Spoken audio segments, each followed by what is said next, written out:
चलिए सभी लोगों को नमस्ते और हम लोग शुरुआत करते हैं। आज आपका 133वां नंबर सेट का डिस्कशन होगा। 132 नंबर जो सेट आपका बच गया है, सैटरडे को हम उसका डिस्कशन करा देंगे, कल वाला सेट का टेंशन नहीं लेना है। और आज हम लोग करते हैं 133वां नंबर सेट का डिस्कशन आज हम लोग करेंगे। तो जो आज टेस्ट हुआ है उसी का डिस्कशन होगा। सबसे पहला क्वेश्चन आपका अच्छा क्वेश्चन है। सबसे पहला क्वेश्चन आपका अच्छा क्वेश्चन है। और इस क्वेश्चन की अगर हम बात करते हैं तो कोणीय संवेग संरक्षण से रिलेटेड हमारा है।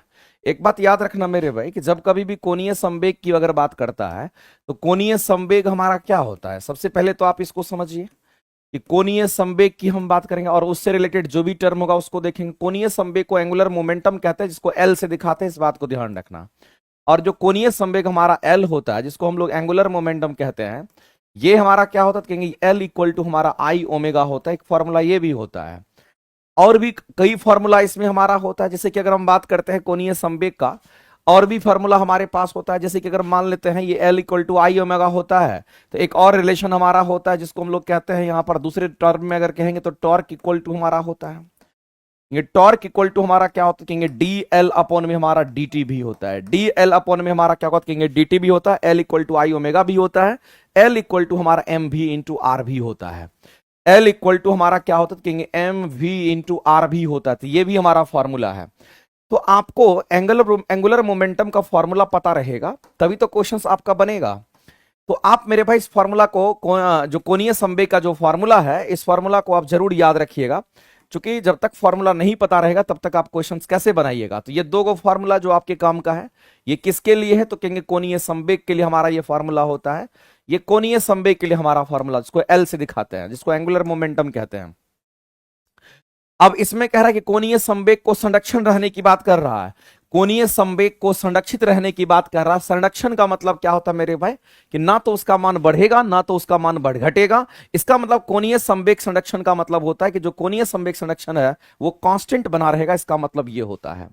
क्वेश्चंस को जैसे ही आप पढ़े वैसे ही आपको समझ में आना चाहिए। एंगुलर मोमेंटम को हम लोग एल से दिखाते हैं और ये संरक्षित रहेगा। और संरक्षण का मतलब ये होता है कांस्टेंट, यानी एल इक्वल टू हमारा क्या हो जाएगा, तो इसको हम लोग यहां पर कांस्टेंट कह देंगे। एल इक्वल टू हमारा क्या होता है, यहां पर हमारा कांस्टेंट कह देंगे। अब हम आपसे जानना चाहते हैं मेरे भाई, इस क्वेश्चन को जब सॉल्व करने के लिए जाएंगे तो हम लोगों को एल यहां भी दिख रहा है, एल यहां भी दिख रहा है। और हम लोग जानते हैं कि जो टॉर्क हमारा होता है, जिसको हम लोग टॉर्क कहते हैं, बल आघूर्ण कहते हैं, ये टॉर्क हमारा क्या होता है, तो कहेंगे डी एल अपॉन में डी टी होता है। और हम सभी लोग जानते हैं मेरे भाई कि ये डी एल अपॉन में डी टी होता है, जबकि एल को क्या मान लिया गया है, इसको कांस्टेंट मान लिया गया है। और हम सभी लोग जानते हैं कि किसी भी कांस्टेंट का डिफरेंशिएशन जो होता है वो जीरो होता है। इसका मतलब ये क्लियर हो गया कि यहां जो टॉर्क होगा वो क्या होना चाहिए, तो टॉर्क जो है मेरे भाई यहां पर जीरो होना चाहिए। यानी आप यहां से पूरा का पूरा क्लियर कह सकते हो कि जब कभी भी आप ये कह सकते हैं, जब कभी भी हमारा एंगुलर मोमेंटम कंजर्व होता है, जब कभी भी हमारा कोणीय संवेग संरक्षित रहता है, तो टॉर्क जो नेट टॉर्क की वैल्यू होगी वो जीरो होती है। इस बात को ध्यान रखना, क्योंकि एल क्या है, एंगुलर मोमेंटम, और ये क्या है, कांस्टेंट है। और किसी कांस्टेंट का डिफरेंशिएशन क्या होता है, कहेंगे जीरो होता है, इसलिए टॉर्क हमारा जीरो हो जाएगा। इस बात को आप ध्यान रखें। बल आघूर्ण, टॉर्क को हम लोग हिंदी में क्या कहते हैं, तो बल आघूर्ण कहते हैं। ये बात आपको ध्यान रखना है। आपको ऐसा लग रहा हो कि सर ऐसा क्वेश्चन पूछेगा क्या, ये क्वेश्चन आने की संभावना है, इसलिए इंपॉर्टेंट है, इसको आप ध्यान रखना। हिंदी में इसको हम लोग बल आघूर्ण कहते हैं। इसको हिंदी में क्या बोलेंगे, तो बल आघूर्ण कहते हैं। और भी टॉर्क का फॉर्मूला होता है आर क्रॉस एफ, भी हमारा टॉर्क का फॉर्मूला होता है, इसको आर एफ साइन थीटा कहते हैं, या आर एफ के बराबर लिखते हैं। लेकिन एंगुलर मोमेंटम के सेंस में भी हमारा फॉर्मूला होता है। तो चेंज इन एंगुलर मोमेंटम मेरे भाई, change in rate of change of angular momentum जो हमारा होता है वो टॉर्क होता है, यानी कि टी जो टॉर्क है वो हमारा डीएल अपॉन में डीटी होता है। तो बताइए इस क्वेश्चन का आंसर क्या करेंगे, तो ये हमारा टॉर्क जीरो होना चाहिए। इस क्वेश्चन के लिए टॉर्क का वैल्यू क्या होना चाहिए, जीरो होना चाहिए। और अगर आप इस ऑप्शन को अगर देखिएगा तो आपको मिल जाएगा आंसर, और आप सीधा कहेंगे सर नेट टॉर्क की जो वैल्यू होनी चाहिए वो क्या होनी चाहिए, तो जीरो होना चाहिए। यानी इस क्वेश्चन के अगर आंसर करने के लिए जाएंगे तो ऑप्शन नंबर हमारा बी करेक्ट हो जाएगा। इसके लिए बी जीरो हो जाएगा। यहां कह रहा है कुल बल जीरो होना चाहिए, बल नहीं मेरे भाई, टॉर्क को जीरो होना होगा, उसके रिलेशन में आपको लिखना पड़ेगा। एक वस्तु में रेखीय वेग से गति करता, रेखिक वेग का तो कोई मतलब ही नहीं है यहां पर, इस बात को आप ध्यान रखेंगे। आगे चलते हैं, अगला क्वेश्चन हम लोग देखते हैं। नेक्स्ट क्वेश्चन हमारा क्या कहता है। अगला क्वेश्चन हमारे सामने में है कि अलग अलग द्रव्यमान की दो वस्तु चंद्रमा की सतह के पास स्वतंत्र रूप से, ये लाइन बहुत इंपॉर्टेंट है, कैसा बोला गया है, कि पास स्वतंत्र रूप से बोला गया है। स्वतंत्र रूप से गिरने से क्या होगा? तो मेरे भाई जब कभी भी स्वतंत्र रूप से कोई भी चीज गिरता है तो वो फ्री फॉल के केस में चला जाता है। आपको ये बात ध्यान रखना होगा कि जब कभी भी मेरे भाई कोई भी चीज स्वतंत्र रूप से गिरता है इसका मतलब क्या होता है? अगर कोई भी चीज स्वतंत्र रूप से गिरता है इसका मतलब क्या होता है? अगर ये स्वतंत्र रूप से अगर गिरता है तो इसका मीनिंग क्या होता है, ये बात आपको जानना है। अगर कोई भी चीज अगर स्वतंत्र रूप से अगर हमारा गिरता है तो इसका मीनिंग क्या होता है? इसका मतलब है ये कहीं ना कहीं हमारा फ्री फॉल का केस है। ये कैसा केस है मेरे भाई? तो ये फ्री फॉल कंडीशन का केस है, ये बात आपको ध्यान रखना है। ये फ्री फॉल कंडीशन का केस है। और जब कभी भी फ्री फॉल कंडीशंस की बात आएगी तो दो बात आपको याद रखना है कि प्रारंभिक वेग का जो मान होना चाहिए वो 0 होना चाहिए, और जो त्वरण होना चाहिए वो गुणितीय त्वरण के बराबर होना चाहिए। और गुणितीय त्वरण की जो वैल्यू होती है वो किसी भी जगह के लिए बराबर होता है, यानी वो कांस्टेंट होता है। अब कह रहा है कि अलग अलग द्रव्यमान की जो दो वस्तुएं हैं वो चंद्रमा की सतह के पास हमारा स्वतंत्र रूप से हमारा गिरने से क्या होगा, ये आपसे कह रहा है। लेकिन द्रव्यमान दोनों का अलग अलग है मेरे भाई। आप एक समझ लीजिए, मामला यह है कि इसको हम चंद्रमा कह दिए, इसको हम क्या कहते थे? ये हमारा चंद्रमा है, ये हमारा मून है। अब यहां पर एक वस्तु हमारा रखा हुआ है जिस वस्तु का द्रव्यमान मान लेते हैं यहां पर m1 है, और एक दूसरा वस्तु मान लेते हैं, दूसरा वस्तु है जिसका द्रव्यमान हमारा m2 है। अब ये दोनों वस्तु अपने आप गिर रहा है, अपने आप गिर रहा है, यानी कि फ्री फॉल का कंडीशन है, स्वतंत्र रूप से गिर रहा है। इसका मतलब प्रारंभिक वेग का मान क्या होगा? कहेंगे 0 होगा। तो यहां भी प्रारंभिक वेग की वैल्यू 0 होगी। लेकिन जैसे जैसे दोनों वस्तु नीचे गिरेगा उसका गति बढ़ेगा, उसका गति क्या होगा? बढ़ेगा। लेकिन मेरे भाई जब कभी भी कोई भी चीज फ्री फॉल के केस में होता तो उसका जो त्वरण होता है वो एक समान ही बना रहेगा, यानी कि ऐसे केस में जो त्वरण होगा वो गुणितीय त्वरण होगा, और गुणितीय त्वरण का मान हमारा क्या होगा? कहेंगे यहां पर कांस्टेंट बना रहेगा। इसमें जो भी त्वरण होगा गुणितीय त्वरण के बराबर, चूंकि हम लोग जान चुके हैं ये फ्री फॉल का केस हमारा है। यहां कह रहा है कि अलग अलग त्वरण होगा, जो कि बिल्कुल गलत है, क्योंकि मेरे भाई त्वरण अलग अलग नहीं होगा। त्वरण बड़ा वस्तु रहे कि छोटा वस्तु रहे सबके लिए बराबर होगा, क्योंकि फ्री फॉल का केस आपका चल रहा है। कंडीशंस को समझिए, उसके हिसाब से आप आंसर करिए। दूसरा कहता है मेरे भाई इसका किसी भी क्षण वेग उनके जड़त्व में परिवर्तन होगा। तो मेरे भाई जब जाहिर सी बात है कि हमारा त्वरण जब हमारा एक समान होगा तो जाहिर सी बात है मेरे भाई जड़त्व भी हमारा कैसा होगा? तो हमारा एक समान ही होगा, क्योंकि हम लोग जानते हैं कि त्वरण का विरोध कौन करता है? सॉरी, जड़त्व का विरोध कौन करता है? त्वरण करता है। जड़त्व का जो विरोध करता है वो त्वरण करता है। अगर त्वरण कांस्टेंट है तो कहेंगे जड़त्व कांस्टेंट है, अगर त्वरण का मान 0 तो कहेंगे जड़त्व का मान 0 होगा। अगर त्वरण बढ़ेगा तो जड़त्व घटेगा, अगर त्वरण घटेगा तो जड़त्व बढ़ेगा। ऐसा होता है हमारा। तो मेरे भाई आपको ध्यान रखना है, अगर त्वरण एक समान हमारा रहने वाला है तो हम कहेंगे जड़त्व भी हमारा एक समान रहेगा। इस बात को आप ध्यान रखेंगे, इसलिए ये ऑप्शन एलिमिनेट हो जाएगा। अगला कहता है कि किसी भी क्षण अगर एक ही वेग होगा, ये आपका कहीं ना कहीं आंसर होने की संभावना है। कहिए कैसे, तुम आपको बताते हैं। सिर्फ मान लेते किसी भी वस्तु को आप ऊपर से नीचे गिरा है, अगर u का मान 0 है, यहां पर अगर उसका वेग अगर निकालना चाहते हैं, वही वस्तु हमारा यहां पर मान लेते कि वह पहुंच गया है, इस जगह से ये वस्तु गिरना शुरू किया, इस जगह से ये वस्तु गिरना शुरू किया, और मेरे भाई जब ये फ्री फॉल का केस अगर यहां पर ये वस्तु अगर पहुंचा है, इस जगह पर ये वस्तु अगर पहुंचा, तो आपको ध्यान रखना यहां जो गति होगी और इसकी जो गति होगी दोनों सेम होगी। ऐसा हम इसलिए कह रहे हैं कि दोनों एक ही हाइट से गिराया गया है, दोनों का हाइट क्या तो सेम है, और u का मान भी क्या है? तो कहेंगे 0 है। तो यहां पर जो गति होगा, यहां जो गति होगा दोनों का सेम होगा, और वो गति कितने के बराबर होगा? तो यहां जो गति होगा मेरे भाई वो √2g इंटू ये जो हाइट हमारा होगा h के बराबर होगा। यानी जो गति इसका होगा वही गति इसका होगा, क्योंकि गति जो है मेरे भाई यहां पर वो केवल और केवल हाइट पर निर्भर करता है। गति को द्रव्यमान से कोई मतलब नहीं है, फॉर्मूला में द्रव्यमान कहीं नहीं दिख रहा है। इसका मतलब आप सीधा कह सकते हैं कि सर ये जो गति है ये समानुपाती सिर्फ और सिर्फ हमारा √ हाइट h का होगा। अगर हाइट समान तो गति समान, हाइट अलग अलग तो गति अलग अलग, हाइट समान तो टाइम्स यहां पर गति समान हो जाएगा। इस बात को आप ध्यान रखेंगे। इसलिए दोनों का हाइट समान है तो कहेंगे दोनों का गति भी एक समान होगा। यानी इस क्वेश्चन के अगर आंसर करने के लिए जाएंगे तो ऑप्शन नंबर सी जो होगा वो कहीं ना कहीं हमारा यहां पर राइट आंसर हो जाना है मेरे भाई। यानी इस क्वेश्चन का आंसर करेंगे ऑप्शन नंबर सी आपका करेक्ट हो जाएगा। तो क्वेश्चंस को बड़ी बारीकी से आपको पढ़ के बनाना पड़ेगा। सबके पीछे कहीं ना कहीं कुछ ना कुछ कंसेप्ट छुपा रहता है। अगर आपको कंसेप्ट पता रहेगा तो क्वेश्चन बनेगा, अगर कंसेप्ट पता नहीं है तो क्वेश्चन आपसे नहीं बनेगा। इस बात को आप ध्यान रखिएगा। आज जो बात बता रहे हैं उसी के पैटर्न पर आपको काम करना है। चलिए अगला क्वेश्चन हम लोग देखते हैं। बताइए विपुल जी, इस क्वेश्चन का आंसर करके बताइए। गैसों के कह रहा गैस निम्नलिखित में से किस गैस के प्रतिशत मात्रा आयतन में वायुमंडल में सबसे कम होता है? तो हम सभी लोग जानते हैं मेरे भाई यहां पर वायुमंडल की बात कह दी गई है, और जब कभी भी यहां पर वायुमंडल की बात कही जाती है तो वायुमंडल में जो गैसियस पदार्थ हैं, जैसे हम नाइट्रोजन गैस की बात करते हैं, इसकी परसेंटेज कितने हैं, तो 78% होता है। अगर हम ऑक्सीजन गैस की बात करते हैं, इसका परसेंटेज कितना, तो कहेंगे 21% है। अगर हम आर्गन गैस की बात करें, जो अक्रिय गैस होता है, इसका परसेंट 0 हमारा 93 यानी कि 0.93% होता है। और इसी तरीके से अगर हम लोग देखते हैं यहां पर कार्बन डाइऑक्साइड गैस की अगर बात करते हैं, इसका परसेंटेज 0.03% हमारा देता है। और भी अदर गैसेस हैं, लेकिन और भी मात्रा कम होती चली जाती है, इस बात को आप ध्यान रखेंगे। तो मेरे पास सबसे अधिक मात्रा अगर किसी का है तो हम कहेंगे हमारा किसका, तो कहेंगे हमारा नाइट्रोजन का होता है।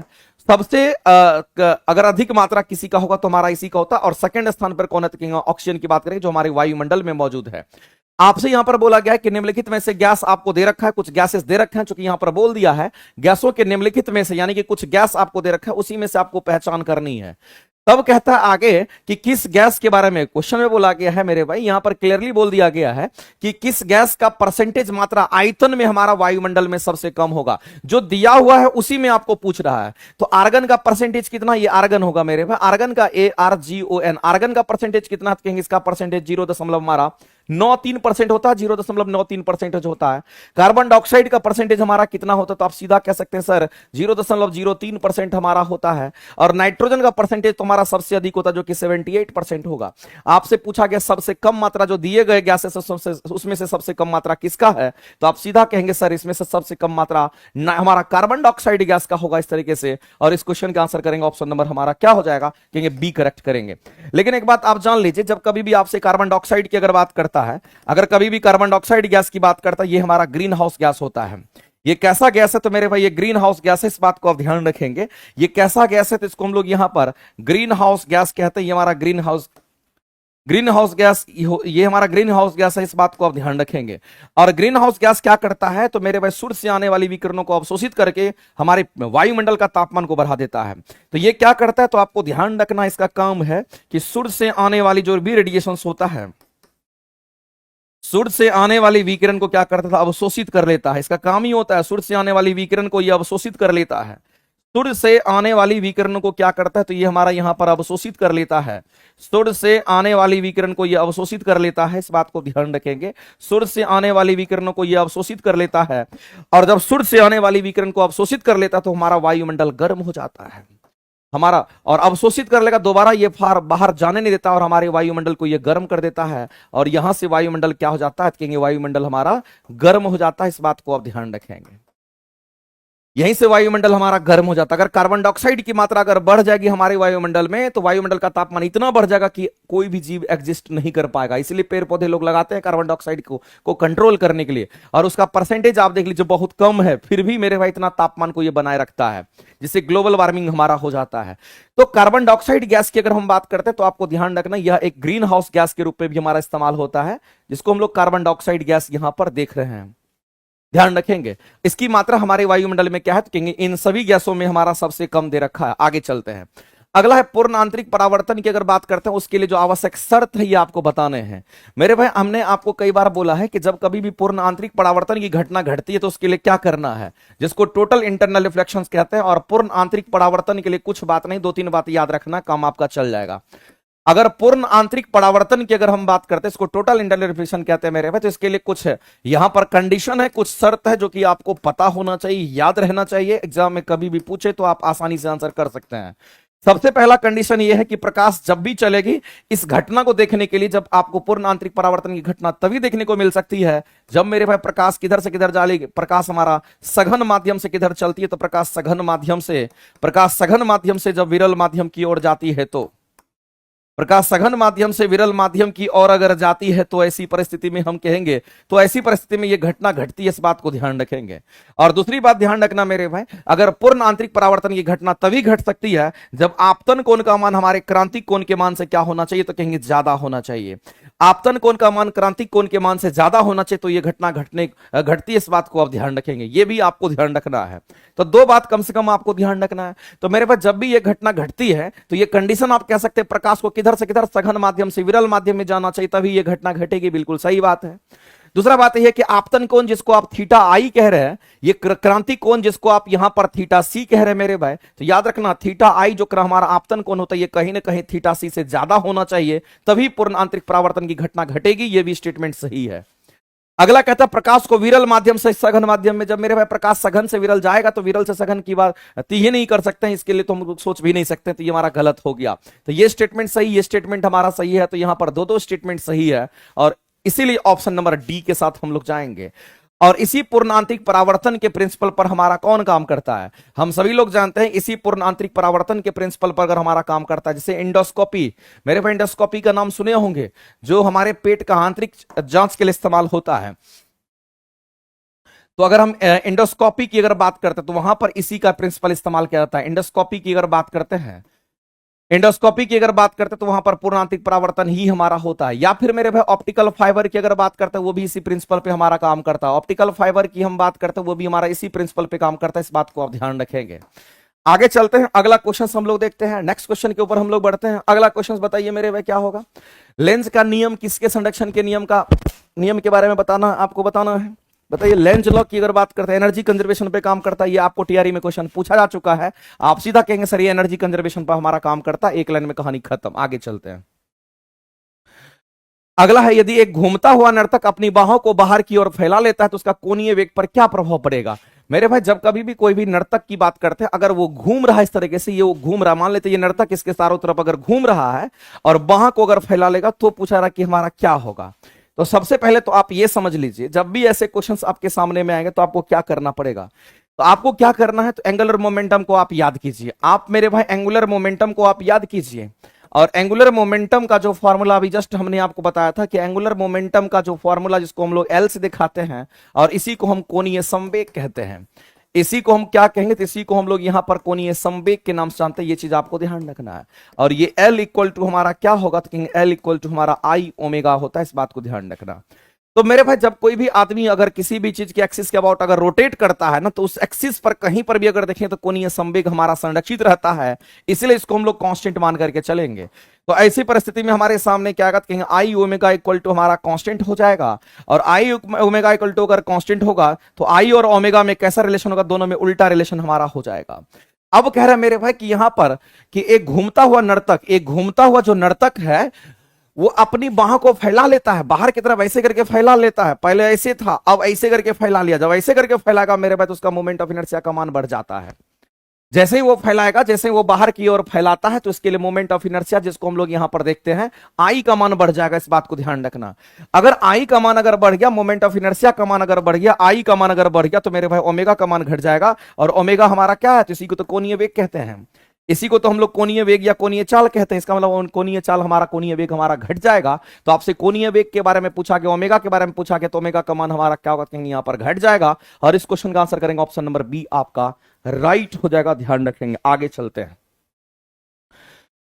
अगला क्वेश्चन हमारा क्या कहता है? अगला कहता है कि एक परमाणु के केंद्र में धनावेशित हिस्सा क्या कहलाता है? मेरे भाई हम सभी लोग जानते हैं, अगर हम एटम की अगर हम बात करते हैं तो हमारा एटम जो होता है वो कैसा है, तो हम कहेंगे एटम जो हमारा ये हमारा गोलाकार होता है। ये बात आप सभी लोग जानते होंगे मेरे भाई, स्फेरिकल होता है, गोलाकार होता है, ये बात आपको समझना पड़ेगा। ये कैसा कहेंगे, यहां पर स्फेरिकल होता है, गोलाकार होता है। और इस एटम की अगर बात करते हैं तो एटम के अंदर में हमारा न्यूक्लियस होता है। और परमाणु का जो केंद्र धनावेशित हिस्सा क्या कहलाता है, तो एटम की अगर बात करते हैं केंद्र का धनावेशित हिस्सा, इसकी केंद्र का धनावेशित हिस्सा क्या कहलाता है? केंद्र का जो धनावेशित हिस्सा की अगर हम बात करते हैं, इसका धनावेशित हिस्सा जो हमारा होता है उसी को तो न्यूक्लियस कहते हैं।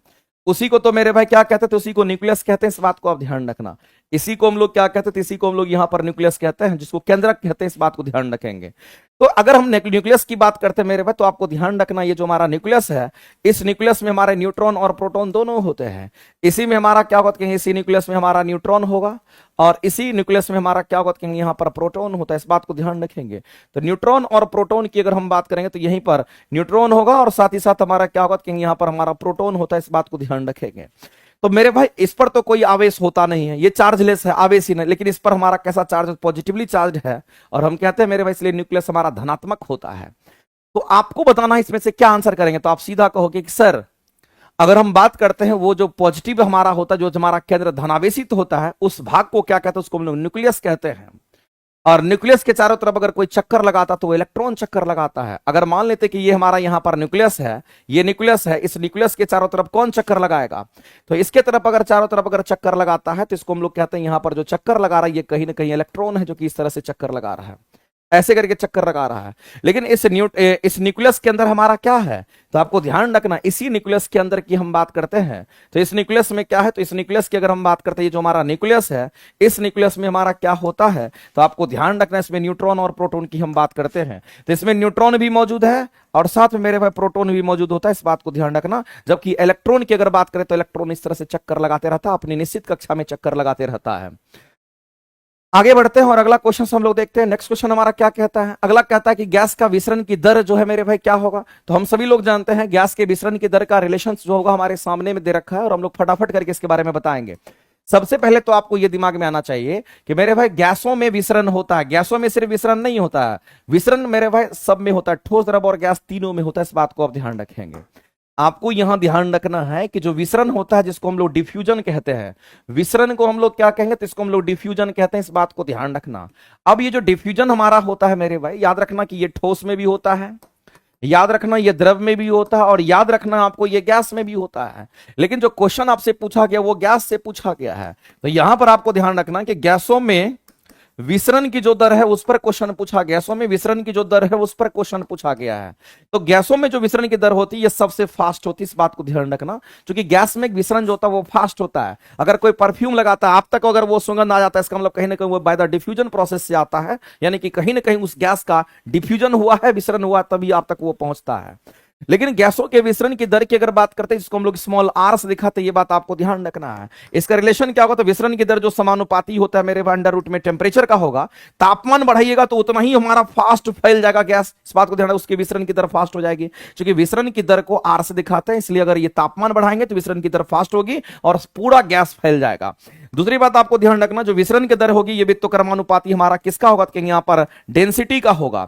आप जैसे ही तापमान बढ़ाओगे तो उसका डेंसिटी घटेगा, डेंसिटी घटेगा तो मेरे भाई उसका विसरण की दर फास्ट हो जाएगी। तापमान के बढ़ने से विसरण की दर फास्ट हो जाती है। तो मेरे भाई तापमान अगर बढ़ाओगे तो डेंसिटी घटेगा, इसको ध्यान रखना। अगर टेम्परेचर को अगर हम बढ़ाते हैं, जैसे ही हम टेम्परेचर को बढ़ाएंगे, जैसे टेम्परेचर को बढ़ाएंगे डेंसिटी घटेगा। जब डेंसिटी घटेगा गैस का तो हम कहेंगे उसका विसरण की दर फास्ट हो जाएगी। तीसरा याद रखना मेरे भाई, विसरण की दर हमारा क्या होता है? वित्तक्रमानुपाती होता है, किसका? मॉलिक्यूलर वेट का होता है। एम क्या है? तो यहां पर मॉलिक्यूलर वेट है, इस बात को आप ध्यान रखेंगे, ये मॉलिक्यूलर वेट हमारा होता है। तो अगर हम जैसे ही अगर यहां पर हम बात करते हैं, जिस गैस का मॉलिक्यूलर वेट कम होता है उसमें विसरण की दर फास्ट होती है। अगर किसी गैस का मॉलिक्यूलर वेट अगर कम हो गया तो उसमें विसरण की दर क्या होगी? तो कहेंगे फास्ट होता है, इस बात को आप ध्यान रखेंगे। अब यहां पर मामला क्या है? तो उसी रेट ऑफ डिफ्यूजन के बारे में यहां पर क्वेश्चन पूछा गया, कहता है आणविक द्रव्यमान का समानुपाती होगा। हम कह रहे हैं आणविक द्रव्यमान हमारा यहां पर मॉलिक्यूलर वेट हमारा यहां जिसका वित्तक्रमानुपाती होगा उसमें भी अंडर रूट के वित्तक्रमानुपाती होगा, ये कहीं से भी मेरा सही नहीं है। अगला कहता है उसके आणविक द्रव्यमान के वित्तक्रमानुपाती होता है। तो मेरे भाई ये हमारा आर जो है और मॉलिक्यूलर वेट जो है ये दोनों हमारा क्या साथ कहेंगे? वित्तक्रमानुपाती के रिलेशन में दिख रहा है। लेकिन यहां सिर्फ वित्तक्रमानुपाती लिखा है, ये भी हमारा गलत हो जाएगा। कह रहा है कि उसके आणविक द्रव्यमान को मॉलिक्यूलर वेट कहते हैं, जिसको कैपिटल एम से दिखाते हैं, ये वर्गमूल के वित्तक्रमानुपाती, ये बिल्कुल सही है। आर हमारा डिफ्यूजन रेट होगा, ये वित्तक्रमानुपाती हमारा होगा क्या? अंडर रूट में मॉलिक्यूलर वेट का, ये रिलेशन हमारा सही है। तो इस क्वेश्चन के लिए अगर आंसर करेंगे तो ऑप्शन नंबर सी हमारा करेक्ट हो जाएगा इस तरीके से। लेकिन याद रखना मेरे भाई, विसरण की दर सबसे अगर फास्ट होती है तो किसमें होगी? तो कहेंगे गैस में। सबसे स्लो अगर होती है विसरण तो हम कहेंगे ठोस में होता है, इस बात को आप ध्यान रखेंगे। चलते हैं आगे। अगला क्वेश्चन कहता है कार्बन मोनोऑक्साइड की क्लोरीन के साथ अभिक्रिया करा देते हैं तो हमारा क्या बनता है? तो कहेंगे यहां पर कार्बोनिल क्लोराइड बनता है, जिसको हम लोग फॉस्जीन गैस के नाम से जानते हैं। तो आपको सीधा रिएक्शन पर चलना है। कार्बन मोनोऑक्साइड मेरे भाई यहां पर कार्बन मोनोऑक्साइड किसको कहेंगे? तो कहेंगे CO कार्बन मोनोऑक्साइड गैस है। इसका रिएक्शन किसके साथ? क्लोरीन गैस के साथ करा दीजिए। जैसे ही कराएंगे तो इसको हम लोग क्या बनेगा? तो कहेंगे COCl2 का निर्माण होगा और ये कहीं ना कहीं मेरे भाई ये फॉस्जीन गैस है, इस बात को आप ध्यान रखेंगे। इसको हम लोग क्या कहेंगे? तो ये हमारा यहां पर फॉस्जीन गैस है, ये बात आपको ध्यान रखना है। और जो फॉस्जीन गैस हमारा होता है ये कैसा होता है? टॉक्सिक होता है, ये चीज आपको ध्यान रखना है, यानी कि ये विषैला होता है। ये कैसा होगा? तो टॉक्सिक होगा, ये हमारा विषैला होता है, ये बात आपको ध्यान रखना है। जिसको COCl2 के नाम से हम लोग जानते हैं, ये हमारा एक फॉस्जीन गैस है और इसको कार्बोनिल क्लोराइड के नाम से भी जानते हैं। इसी को हम लोग क्या कहते हैं? तो यही हमारा कार्बोनिल क्लोराइड है, इस बात को आप ध्यान रखें। यही हमारा कार्बोनिल क्लोराइड है, इस बात को आप ध्यान रखेंगे।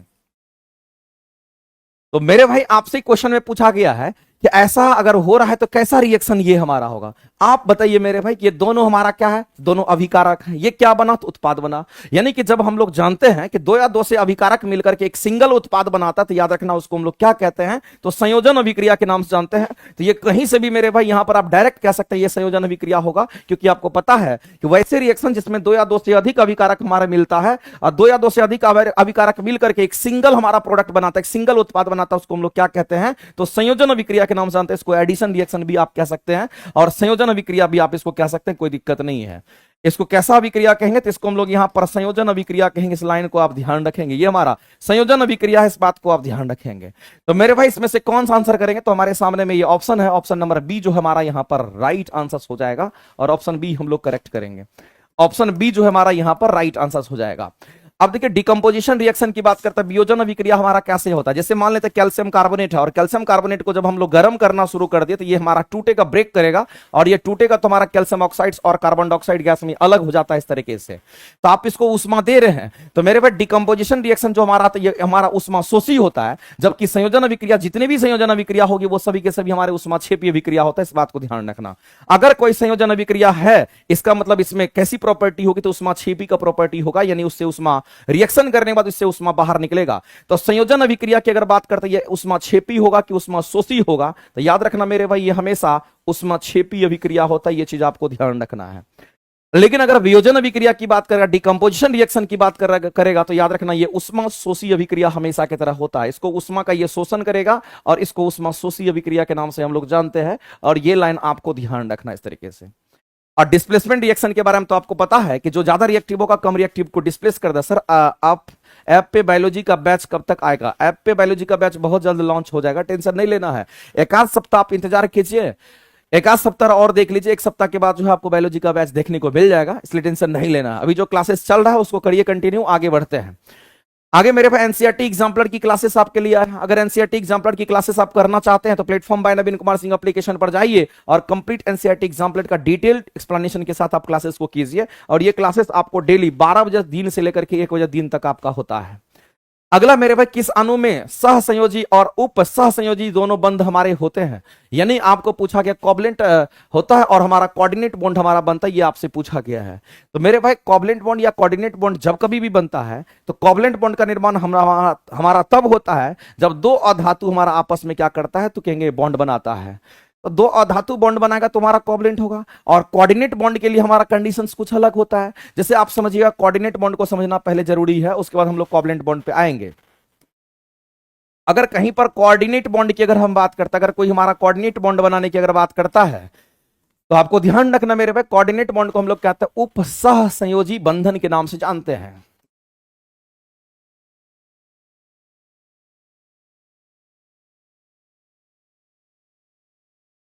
इसको उप सहसंयोजी बंधन हम लोग कहेंगे, ध्यान रखेंगे। अब मामला क्या है मेरे भाई, जब कोऑर्डिनेट बॉन्ड की अगर हम बात करें, जैसे एग्जांपल के तौर पे आपको दे रखा है ओजोन की हम बात करते हैं, इसको हम लोग क्या कहते हैं, तो ये हमारा ओजोन है, इस बात को ध्यान रखना। ये कौन सी गैस है, तो ये हमारा ओजोन गैस है। यहां पर O3 की हम बात कर रहे हैं। तो कितने ऑक्सीजन है, तो 2 ऑक्सीजन, एक ऑक्सीजन, ये दूसरा ऑक्सीजन, ये तीसरा ऑक्सीजन, 3 ऑक्सीजन हमारा हो गया। मेरे पास ऑक्सीजन के बाहरी कक्षा में कितने इलेक्ट्रॉन होते हैं, तो कहेंगे 6 होता है। ऑक्सीजन की परमाणु संख्या कितनी होती है, 8 होती है। 2 भाग लेने का बचेगा कितना, तो कहेंगे बाहरी कक्षा में 6 इलेक्ट्रॉन बचेगा। तो इसका कितना इलेक्ट्रॉन बचा हुआ, तो कहेंगे यहां पर 2, 2 4, यहां पर 2 6, इसका भी 2, यहां 2 4, और यहां पर हम कहेंगे यहां पर कितना बचा हुआ, तो कहेंगे 6। यहां पर भी कितना, तो कहेंगे यहां पर हमारा कितना हो जाएगा, इस तरीके से कहेंगे 2, और इसके पास भी कितना, तो 2, 2 4 और 2 6।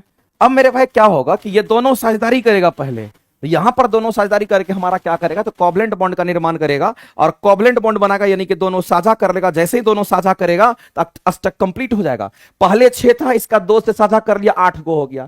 इसका भी अष्टक कंप्लीट, इसका भी अष्टक कंप्लीट हो गया। यानी कहने का मतलब मेरे भाई ये कंप्लीट रूप से आप देख रहे हैं कि यहां पर हमारा अष्टक कंप्लीट हो रहा है। यहां क्या हो रहा है, कहेंगे यहां पर अष्टक हमारा कंप्लीट हो रहा है, इस बात को आप ध्यान रखेंगे, अष्टक कंप्लीट हो रहा है।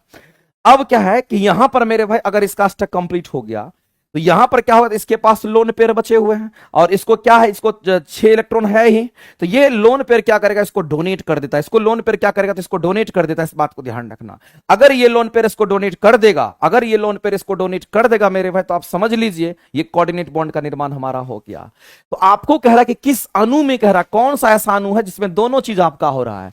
तो आप देख रहे हैं यहां को कोवलेंट बॉन्ड हमारा बन गया और अधातु के बीच में बनता है, इलेक्ट्रॉन की साझेदारी करने के बना, तो यहां तो कोवलेंट बॉन्ड बन गया। और ये लोन पेयर इसको डोनेट कर रहा है, इसका मतलब कहीं ना कहीं मेरे भाई यहां पर कोऑर्डिनेट बन जाएगा। तो आप सीधा कह सकते हैं इसमें सर दोनों बंधन हम लोगों को दिख रहा है। एक तो बंधन हमारा यहां पर यह है कि इसको हम लोग कहते हैं कि यहां पर कोवलेंट बॉन्ड बनेगा।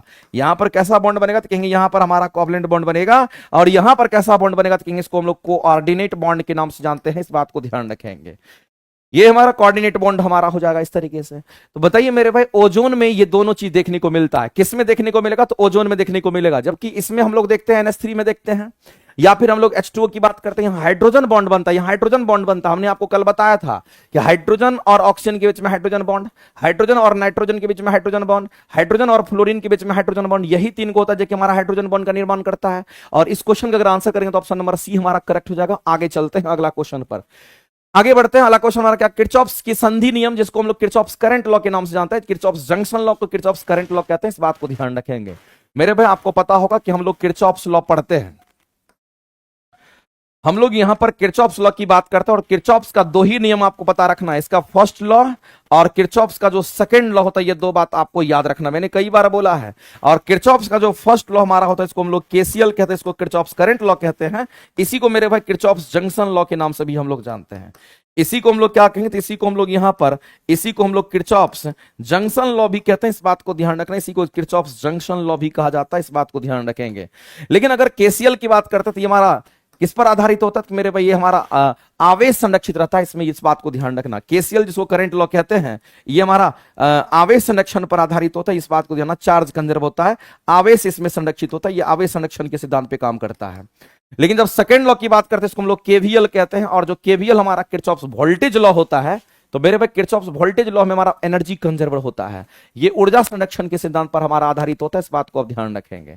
इसको किरचॉफ्स वोल्टेज लॉ कहते हैं। और किरचॉफ्स वोल्टेज लॉ के अनुसार मेरे भाई सर्किट के अंदर टोटल वोल्टेज की जो वैल्यू होगी वो हमारा समीशन ओवर टोटल वोल्टेज की वैल्यू 0 होगी। और यहां पर केसीएल का मतलब होता है टोटल करंट जो हमारा पास कर रहा होगा सर्किट में, टोटल करंट की वैल्यू क्या होनी चाहिए, समीशन ओवर टोटल करंट की वैल्यू 0 होनी चाहिए। तो किरचॉफ्स जंक्शन रूल को ही किरचॉफ्स करंट लॉ कहते हैं, इसी को कहते हैं, इस बात को ध्यान रखना। दोनों एक ही चीज हमारा होता है। इसका मतलब मेरे भाई क्वेश्चन का अगर आंसर करेंगे तो ऑप्शन नंबर सी के साथ जाएंगे। आगे बढ़ते हैं, अगला क्वेश्चन कहता है कि तेलों को पैलेडियम चाहे निकल, पैलेडियम या निकल आदि उत्प्रेरक की उपस्थिति में हाइड्रोजन से अभिक्रिया कराने पर वसा प्राप्त होता है। इस अभिक्रिया का क्या एग्जांपल है, कौन सा ये हम रिएक्शन कहेंगे, ये आपको बताना है। बताइए इस क्वेश्चन के आंसर क्या करेंगे, जल्दी से फास्ट। कह रहा मेरे भाई यहां पर सीधी सी बात है, आपने पढ़ा होगा हाइड्रोजनीकरण, हाइड्रोजनीकरण रिएक्शंस के बारे में आपने पढ़ा होगा। हाइड्रोजनीकरण की अगर हम बात करते हैं, हाइड्रोजनीकरण की अगर बात करते हैं, इसको हाइड्रोजनेशन का प्रोसेस हम लोग कहते हैं। इसको हम लोग क्या कहते हैं तो इसको हम लोग हाइड्रोजनेशन कहते हैं, इस बात को आप ध्यान रखना, ये हमारा हाइड्रोजनेशन का प्रोसेस है। और जब कभी भी हाइड्रोजनीकरण की अगर हम बात करते हैं तो आपको ध्यान रखना मेरे भाई, ऐसे प्रोसेस में हम लोग जो कैटलिस्ट यूज करते हैं वो कैटलिस्ट हमारा कौन सा इस्तेमाल होता है, तो याद रखना इसमें जो कैटलिस्ट हम लोग यूज करते हैं, इसमें जो हमारा कैटलिस्ट यूज होता है, उत्प्रेरक यूज होता है, हमारा कौन यूज होगा तो कहेंगे पैलेडियम यूज होता है, प्लेटिनम यूज होता है, निकल यूज होता है, ये सब कैटलिस्ट हमारा काम करता है। और जब हाइड्रोजनेशन की बात आती है मेरे भाई तो हम लोग जानते हैं कि वनस्पति तेल से वनस्पति घी बनाना, वनस्पति तेल से क्या बनाना, तो वनस्पति तेल से आपको वनस्पति घी बनाने की जो विधि होती है उसी को हाइड्रोजनेशन का प्रोसेस कहते हैं। वनस्पति तेल से वनस्पति घी बनाने की बात कर रहे हैं, वनस्पति तेल से वनस्पति घी बनाने की बात करें, जो कि डाल्डा वनस्पति घी हमारा होता है। वनस्पति तेल कहां से, तो पेड़ पौधों से जो प्राप्त तेल होता है उसको वनस्पति तेल कहते हैं, और उसी से वनस्पति घी बनता है। तो मेरे भाई ये हमारा कैसा होगा तो असंतृप्त होता है, जबकि ये हमारा ये संतृप्त होता है। ये कैसा होगा तो कहेंगे ये हमारा यहां पर असंतृप्त होता है, इस बात को आप ध्यान रखेंगे। असंतृप्त हाइड्रोकार्बन का बना हुआ है, जबकि ये हमारा संतृप्त हाइड्रोकार्बन का बना होता है, इस बात को आप ध्यान रखेंगे। मेरे भाई यहां पर क्या करना है तो आपको ऐड करना है, किसको ऐड करना, तो यहां पर हाइड्रोजन को ऐड करना, तभी तो हम इसको हाइड्रोजनेशन का प्रोसेस कहते हैं। लेकिन किसके प्रेजेंस में, तो आपको ध्यान रखना यहां पर कुछ कैटलिस्ट का इस्तेमाल करेंगे, और वह कैटलिस्ट हमारा पैलेडियम होगा, नहीं तो प्लेटिनम होगा, और नहीं तो हम लोग निकल का इस्तेमाल करते हैं। ये कैटलिस्ट के रूप में यूज होता है जो रिएक्शन रेट को फास्ट कर देता है। लेकिन ये असंतृप्त हाइड्रोकार्बन को संतृप्त हाइड्रोकार्बन में परिवर्तित करने के लिए मेरे भाई हम लोग हाइड्रोजन को इसमें जोड़ते हैं, हाइड्रोजन को ऐड करते हैं। इसीलिए ऐसे रिएक्शन को हम लोग संकलन अभिक्रिया कहते हैं, नहीं तो इसी को एडिशन रिएक्शन कहा जाता है। इस बात को आप ध्यान रखेंगे, इसी को संकलन अभिक्रिया कह दीजिए, नहीं तो इसी को एडिशन रिएक्शन। चूंकि आप हाइड्रोजन ऐड कर रहे हैं और असंतृप्त को आप संतृप्त बना रहे हैं, जिसमें हाइड्रोजन की कमी थी तो असंतृप्त था, हाइड्रोजन आपने जोड़ दिया, संतृप्त हमारा बन गया। इसका मतलब है मेरे भाई कहीं ना कहीं ये हमारा कैसा रिएक्शन है, तो ये हमारा यहां पर एडिशन रिएक्शन हमारा होगा। और एडिशन रिएक्शन को ही हम लोग यहां पर संकलन अभिक्रिया के नाम से जानते हैं। इस बात को आप ध्यान रखेंगे, ये आपको गलत लिखा हुआ इसका इंग्लिश, इस बात को आप ध्यान रखेंगे। तो मेरे भाई ये क्वेश्चन आपसे पूछा गया था, सिंपल सा क्वेश्चन था, आसानी से इस क्वेश्चन के आप आंसर कर सकते थे, इसमें कहीं से कोई दिक्कत नहीं। आगे चलते हैं। अगला कहता है कि एक चुंबकीय सिरे में रखे धारावाही चालक पर लगने वाले बल की दिशा को प्राप्त कर सकते हैं। मेरे भाई यहां पर किसको प्राप्त करना है? बल की दिशा को प्राप्त करना है। यहां गौर से पढ़िए, समझ में आएगा आपको क्या चाहिए। तो बल की दिशा को प्राप्त करना है। बल की दिशा को प्राप्त करने के लिए हमारे पास फ्लेमिंग का लेफ्ट हैंड रूल है, हमारे पास फ्लेमिंग का राइट हैंड रूल होता है। नहीं, हमारे पास फ्लेमिंग के लेफ्ट हैंड रूल से बल की दिशा को प्राप्त करते हैं। क्योंकि हम अगर राइट हैंड का इस्तेमाल करेंगे तो बल की दिशा को हम प्राप्त नहीं कर पाएंगे। वहां पर मेरे भाई गति की दिशा प्राप्त होती है, इस बात को ध्यान रखना। तो एक चीज आपको ध्यान रखना, आपने फ्लेमिंग का रूल पढ़ा है कि नहीं पढ़ा है? नहीं पढ़ा तो मेरे भाई इस बात को आप जान लीजिए और इसको अच्छे से समझ लीजिए। अगर हम फ्लेमिंग की अगर हम बात करते हैं, शॉर्ट में आपको इतना आना चाहिए। अगर हम फ्लेमिंग रूल की अगर हम बात करते हैं तो ये जो हमारा फ्लेमिंग का रूल होता है, इसमें एक तो बाएं हाथ का नियम होगा, एक हमारा दाएं हाथ का नियम होता है। एक हमारा बाएं हाथ का नियम होता है और दूसरे की अगर हम बात करते हैं, दूसरा हमारा क्या होगा? तो ये हमारा दाएं हाथ का नियम होता है। एक बाएं हाथ का नियम और एक हमारा कैसा कहेंगे यहां पर दाएं हाथ का नियम होता है। जो बाएं हाथ का नियम होता है, आप अपना बाहिना हाथ लीजिए और ये तीनों उंगली देख लीजिए, ये तीनों उंगली के ऊपर एनालिसिस कीजिए। ये उंगली आपका कुछ ऐसा होता है, ये फोर्स को बताता है, ये फील्ड को बताता है, हमारा मैग्नेटिक फील्ड को, और इधर हमारा जो करंट है उसको बताता है। लेकिन याद रखना, फोर्स हो, फील्ड हो और करंट हो, तीनों एक दूसरे पर लंबवत होता है। ये तीनों एक दूसरे पर कैसा होगा? तो कहेंगे तीनों जो है ये एक दूसरे पर लंबवत होता है। इस बात को ध्यान रखना, ये तीनों के तीनों एक दूसरे पर लंबवत होता है, ये बात आपको ध्यान रखना होता है। तो मेरे भाई एक चुंबकीय क्षेत्र में, अब चलो क्वेश्चन के ऊपर हम लोग आते हैं, उसके हिसाब से करेंगे। ये तो पता चल गया कि हम डायरेक्शन ऑफ फोर्स कैलकुलेट कर सकते हैं, फ्लेमिंग के बाएं हाथ के नियम से प्राप्त कर सकते हैं। इसलिए इस क्वेश्चन का अगर आंसर करना होगा तो आप इस क्वेश्चन का आंसर तुरंत कर सकते हैं मेरे भाई। अगर फोर्स कैलकुलेट करना तो आप इसको यूज करिए, फ्लेमिंग का बाम हस्त नियम यूज कीजिए। लेकिन मेरे भाई जब भी मैक्सवेल का कॉर्कस्क्रू रूल की अगर बात करता है तो इससे हम लोग क्या करते हैं? चुंबकीय क्षेत्र की दिशा को प्राप्त करते हैं। इससे हम लोग क्या करेंगे? तो चुंबकीय क्षेत्र की जो दिशा होती है उसको प्राप्त करते हैं। और चुंबकीय क्षेत्र की दिशा प्राप्त करने के लिए ये चीज हम लोग इस्तेमाल करते हैं। जैसे मान लेते किसी वायर में हमारा करंट पास कर रहा है, और मेरे भाई आपको ध्यान रखना, इसके लिए हम लोग राइट हैंड रूल यूज करते हैं। इसके लिए हम लोग कौन सा यूज करेंगे? तो हम लोग सीधा कहेंगे यहां पर राइट हैंड रूल का इस्तेमाल करते हैं। ये चीज आपको ध्यान रखना है, यहां जो इस्तेमाल होगा वो राइट हैंड रूल होता है। आप राइट हैंड रूल यूज कीजिए। जिधर हमारा वायर, ये वायर है और वायर में करंट किधर जा रहा है? ऊपर जा रहा है। ऐसे आप अंगूठा रखिए दाहिना हाथ रख करके, क्योंकि आपको पता है कि राइट हैंड यूज करने से दाहिना हाथ अंगूठा आपका ऊपर की तरफ होगा, और ऐसे आप मोड़ दीजिए, ऐसे मोड़ दीजिए, ऐसे मोड़ दीजिए, तो ऐसा लूप बनेगा, ऐसा लूप बनेगा, ऐसा लूप बनता है। और ऐसे में मेरे भाई ये हमारा मैग्नेटिक फील्ड का डायरेक्शन हमारा अंदर की तरफ, तो इधर की तरफ हम कहेंगे बाहर की तरफ हमारा आता है। इधर अंदर तो इधर हमारा क्या होगा? तो बाहर हमारा होता है। और इस तार के चारों तरफ हमारा चुंबकीय क्षेत्र हमारा बन जाता है इस तरीके से, और एक लूप बनाता है, क्लोज लूप बनाता है। तो आपसे बोला गया चुंबकीय क्षेत्र में अगर रख देते हैं, किसको रख देते हैं? कोई एक चुंबकीय क्षेत्र हमारा है, से मान लेते कि ये हमारा क्या? तो चुंबकीय क्षेत्र है। इस तरह से हमारा चुंबकीय क्षेत्र है, इसको हम लोग 20 दिखा रहे हैं। अब इसमें एक धारावाही चालक को आप रख दीजिए। जब धारावाही चालक को आप रखिएगा तो एक धारावाही चालक, जिसको हम लोग करंट कैरिंग कंडक्टर कहते हैं, ये धारावाही चालक है जिससे करंट हमारा पास कर रहा है, ये करंट पास कर रहा है, और ये किसी न किसी एंगल पर होगा। मान लेते ये हमारा थीटा एंगल पर होगा। तो मेरे भाई आपको पता होगा कि फोर्स का एक फॉर्मूला भी होता है, और वो फोर्स का फॉर्मूला कितना आता है? तो हम लोग जानते हैं ये फोर्स का फॉर्मूला हमारा कितना? तो IBL sin थीटा हमारा होता है। IBL sin थीटा, चूंकि अगर कंडक्टर की लंबाई अगर L है और इस कंडक्टर से अगर करंट हमारा I पास कर रहा है, तो हम कहेंगे मैग्नेटिक फील्ड अगर B है और दोनों के बीच में एंगल थीटा है, तो इसके लिए फोर्स का फॉर्मूला हमारा यही होता है। लेकिन कई बार मेरे भाई ये क्वेश्चन पूछा गया है कि इसमें भी मैक्सिमम और मिनिमम फोर्स होता है। अगर आपसे मैक्सिमम फोर्स का फॉर्मूला कर कहता है तो जाहिर सी बात है इसको मैक्सिमम होने के लिए इसको मैक्सिमम होना पड़ेगा। और साइन थीटा का मैक्सिमम मान कितना होता है? कहेंगे 1 होता है। तो साइन 90 की वैल्यू क्या? साइन 0 का मान 0, साइन 90 का मान कितना? तो कहेंगे 1 होगा। इसका मतलब मैक्सिमम फोर्स की अगर बात करते तो ये हमारा कितना होगा? कहेंगे IB into L होगा। लेकिन ये कब होगा? जब थीटा का मान हमारा 90 डिग्री होगा, तब होगा। इस बात को ध्यान रखना। और फोर्स अगर बात करते हैं मेरे भाई, यहां पर फोर्स की वैल्यू यहां पर कितनी होगी? अगर मान लेते हैं कि हम थीटा का मान 0 डिग्री पुट करते हैं तो ये हमारा 0 हो जाएगा। अगर 180 भी पुट करते तो जीरो हो जाएगा। तो हमारा फोर्स का मान जीरो कब होगा? जब मेरे भाई थीटा का मान हम कहेंगे 0 डिग्री होगा, और नहीं तो थीटा का मान कितना डिग्री होगा? 180 डिग्री होगा। अगर थीटा का मान 0 डिग्री 180 डिग्री रखिएगा तो जो फोर्स हमारा उस कंडक्टर पर लगेगा वो हमारा जीरो हो जाएगा। तो कई बार मेरे भाई ये क्वेश्चन पूछा गया है कि किसी मैग्नेटिक फील्ड में, किसी चुंबकीय क्षेत्र में, किसी मैग्नेटिक फील्ड में जब किसी हम करंट कैरिंग कंडक्टर को रखते हैं तो उस पर मैक्सिमम फोर्स कितना लगेगा? तो आप सीधा कहेंगे सर मैक्सिमम फोर्स का फॉर्मूला हमारा यहां है, और मैक्सिमम फोर्स कितना? तो IBL लगेगा। जीरो कितना? तो कहेंगे फोर्स जीरो होगा कब? जब हमारा थीटा का मान 0 डिग्री नहीं तो 180 डिग्री होगा। मैक्सिमम फोर्स कब मिलेगा? जब हम कहेंगे थीटा का मान 90 डिग्री हुआ तब हमारा मिलता है। इसको भी आप ध्यान रखेंगे मेरे भाई। तो तरीका तो बहुत सारा है, धीरे धीरे करके पढ़िएगा तो सब कुछ आपके सामने में आएगा, लेकिन जितना बात बता रहे हैं उतना बात को आप कवर कीजिए। आगे चलते हैं, अगला क्वेश्चन हम लोग देखते हैं। अगला कहता है सुक्रोज के जल अपघटन से। मेरे भाई ये क्वेश्चन हमने आपको पहले भी कराया था। बताइए सुक्रोज हमारा डाइसैकराइड है कि नहीं है? और जब सुक्रोज का जल अपघटन होता है तो जाहिर सी बात है जो सुक्रोज का जब हाइड्रोलिसिस हम देखते हैं, जब हाइड्रोलिसिस होता है तो वही हमारा ग्लूकोज और फ्रक्टोज में हमारा टूट जाता है इस तरीके से। और ग्लूकोज और फ्रक्टोज हमारा क्या है? तो मोनोसैकराइड है, और इन्हीं दोनों मोनोसैकराइड में वो टूटता है। क्योंकि हम लोग जानते हैं कि ग्लूकोज और फ्रक्टोज मिलकर के हमारा सुक्रोज का निर्माण करता है, जो कि सुक्रोज हमारा डाइसैकराइड्स होता है। और इस क्वेश्चन का आंसर करेंगे ऑप्शन नंबर ए के साथ। जाइए आगे बढ़ते हैं।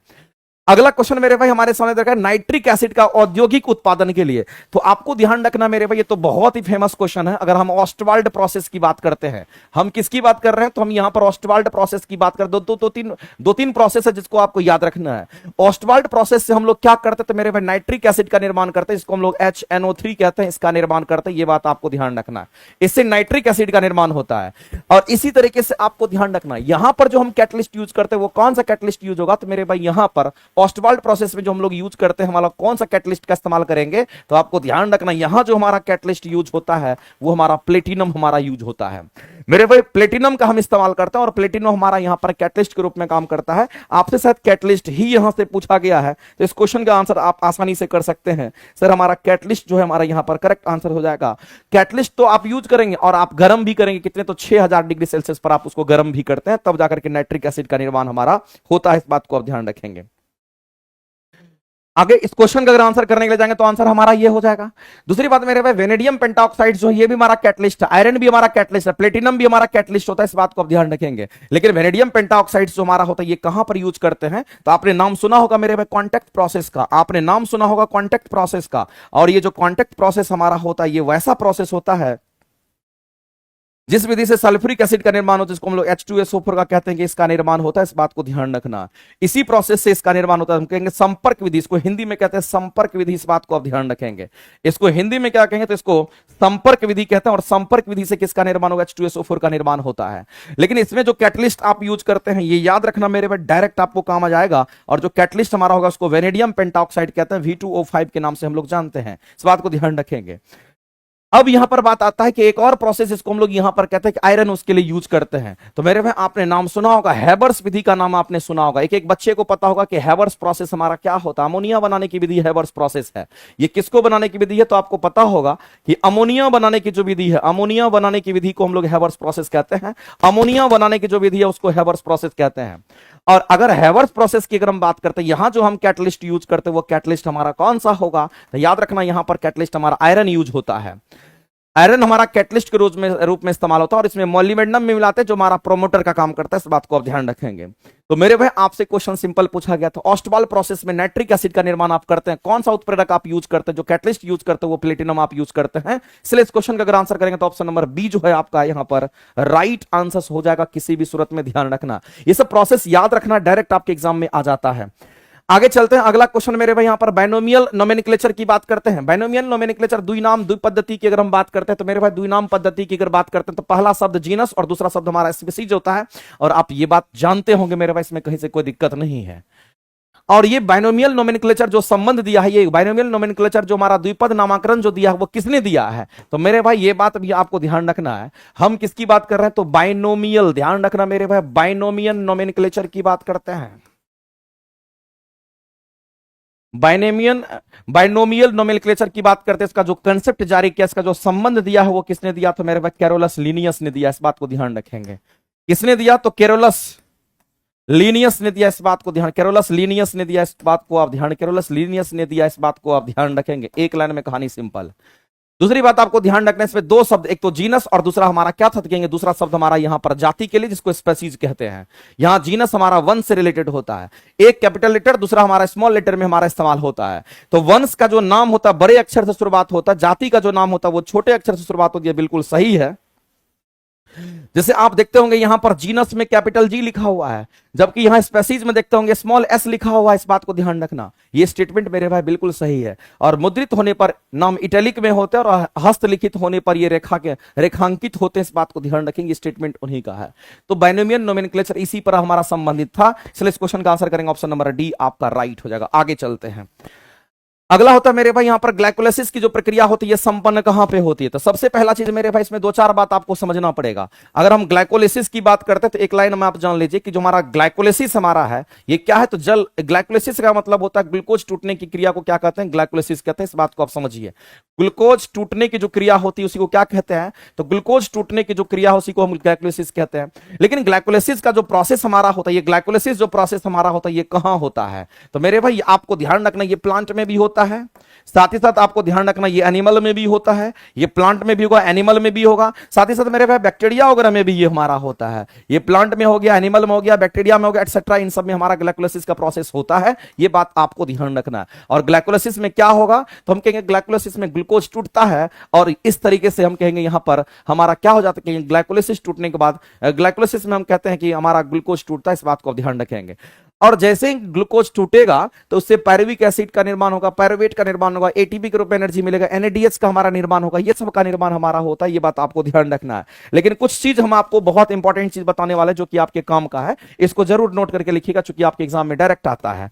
तो मेरे भाई जब कभी भी हम यहां पर ग्लाइकोलिसिस की अगर हम बात करते हैं, इसके बारे में हम चर्चा कर रहे हैं, वैसे आपको ध्यान रखना है ये जो ग्लाइकोलिसिस हमारा होता है ये कहां पर होगा, तो कहेंगे साइटोप्लाज्म में होगा।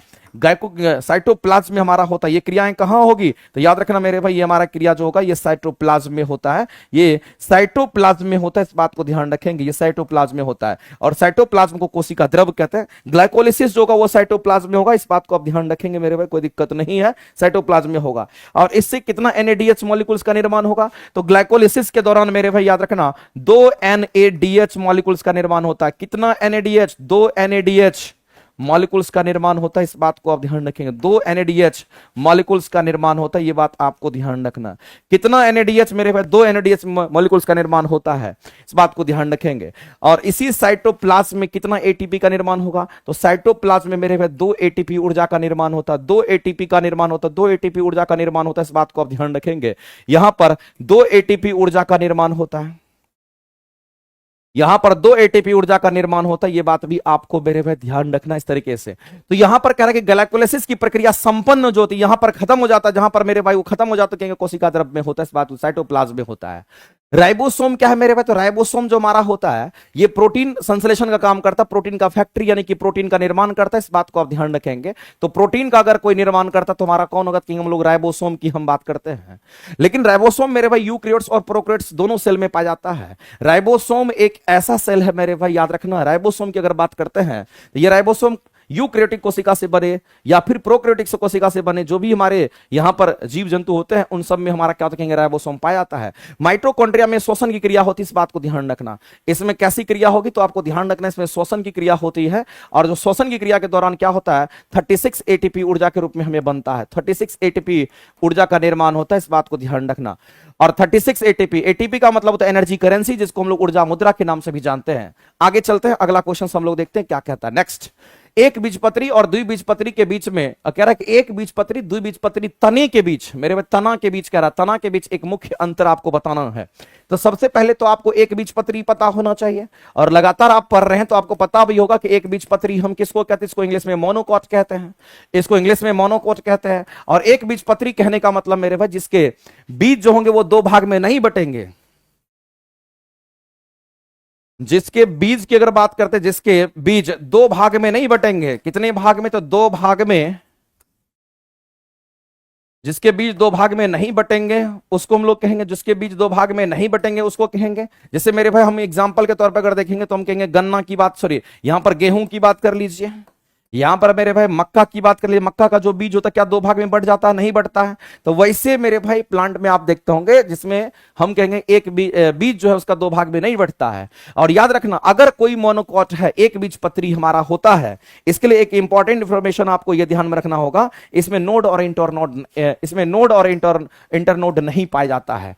इसमें मेरे भाई नोड और इंटरनोड नहीं होता है, इसमें नोड तथा इंटरनोड की अगर हम बात करते हैं वो मौजूद नहीं होता, इस बात को ध्यान रखें। नोड और इंटरनोड की अगर बात करते हैं, नोड इंटरनोड हमारा नहीं होता है, नोड इंटरनोड नहीं होता है, इस बात को मेरे भाई आप ध्यान रखना। एक बीजपत्री की हम बात करते हैं। लेकिन अगर डायकोट की बात करते हैं मेरे भाई, ये छोटे छोटे जो हमारे ये सब पौधे हैं इसमें हमारे होंगे। डायकोट की अगर हम बात करते हैं तो आपको ध्यान रखना है, यहां पर हम डायकोट की अगर बात करते हैं जिसको द्विबीजपत्री कहते हैं, इसको हम लोग क्या कहेंगे तो यहां पर इसको द्विबीजपत्री के नाम से हम लोग जानते हैं। और जो डायकोट हमारा होता है इसको इंग्लिश में डायकोट कहते हैं, इस बात को ध्यान रखना। डायकोटल्डाइन डायकोट कहते हैं।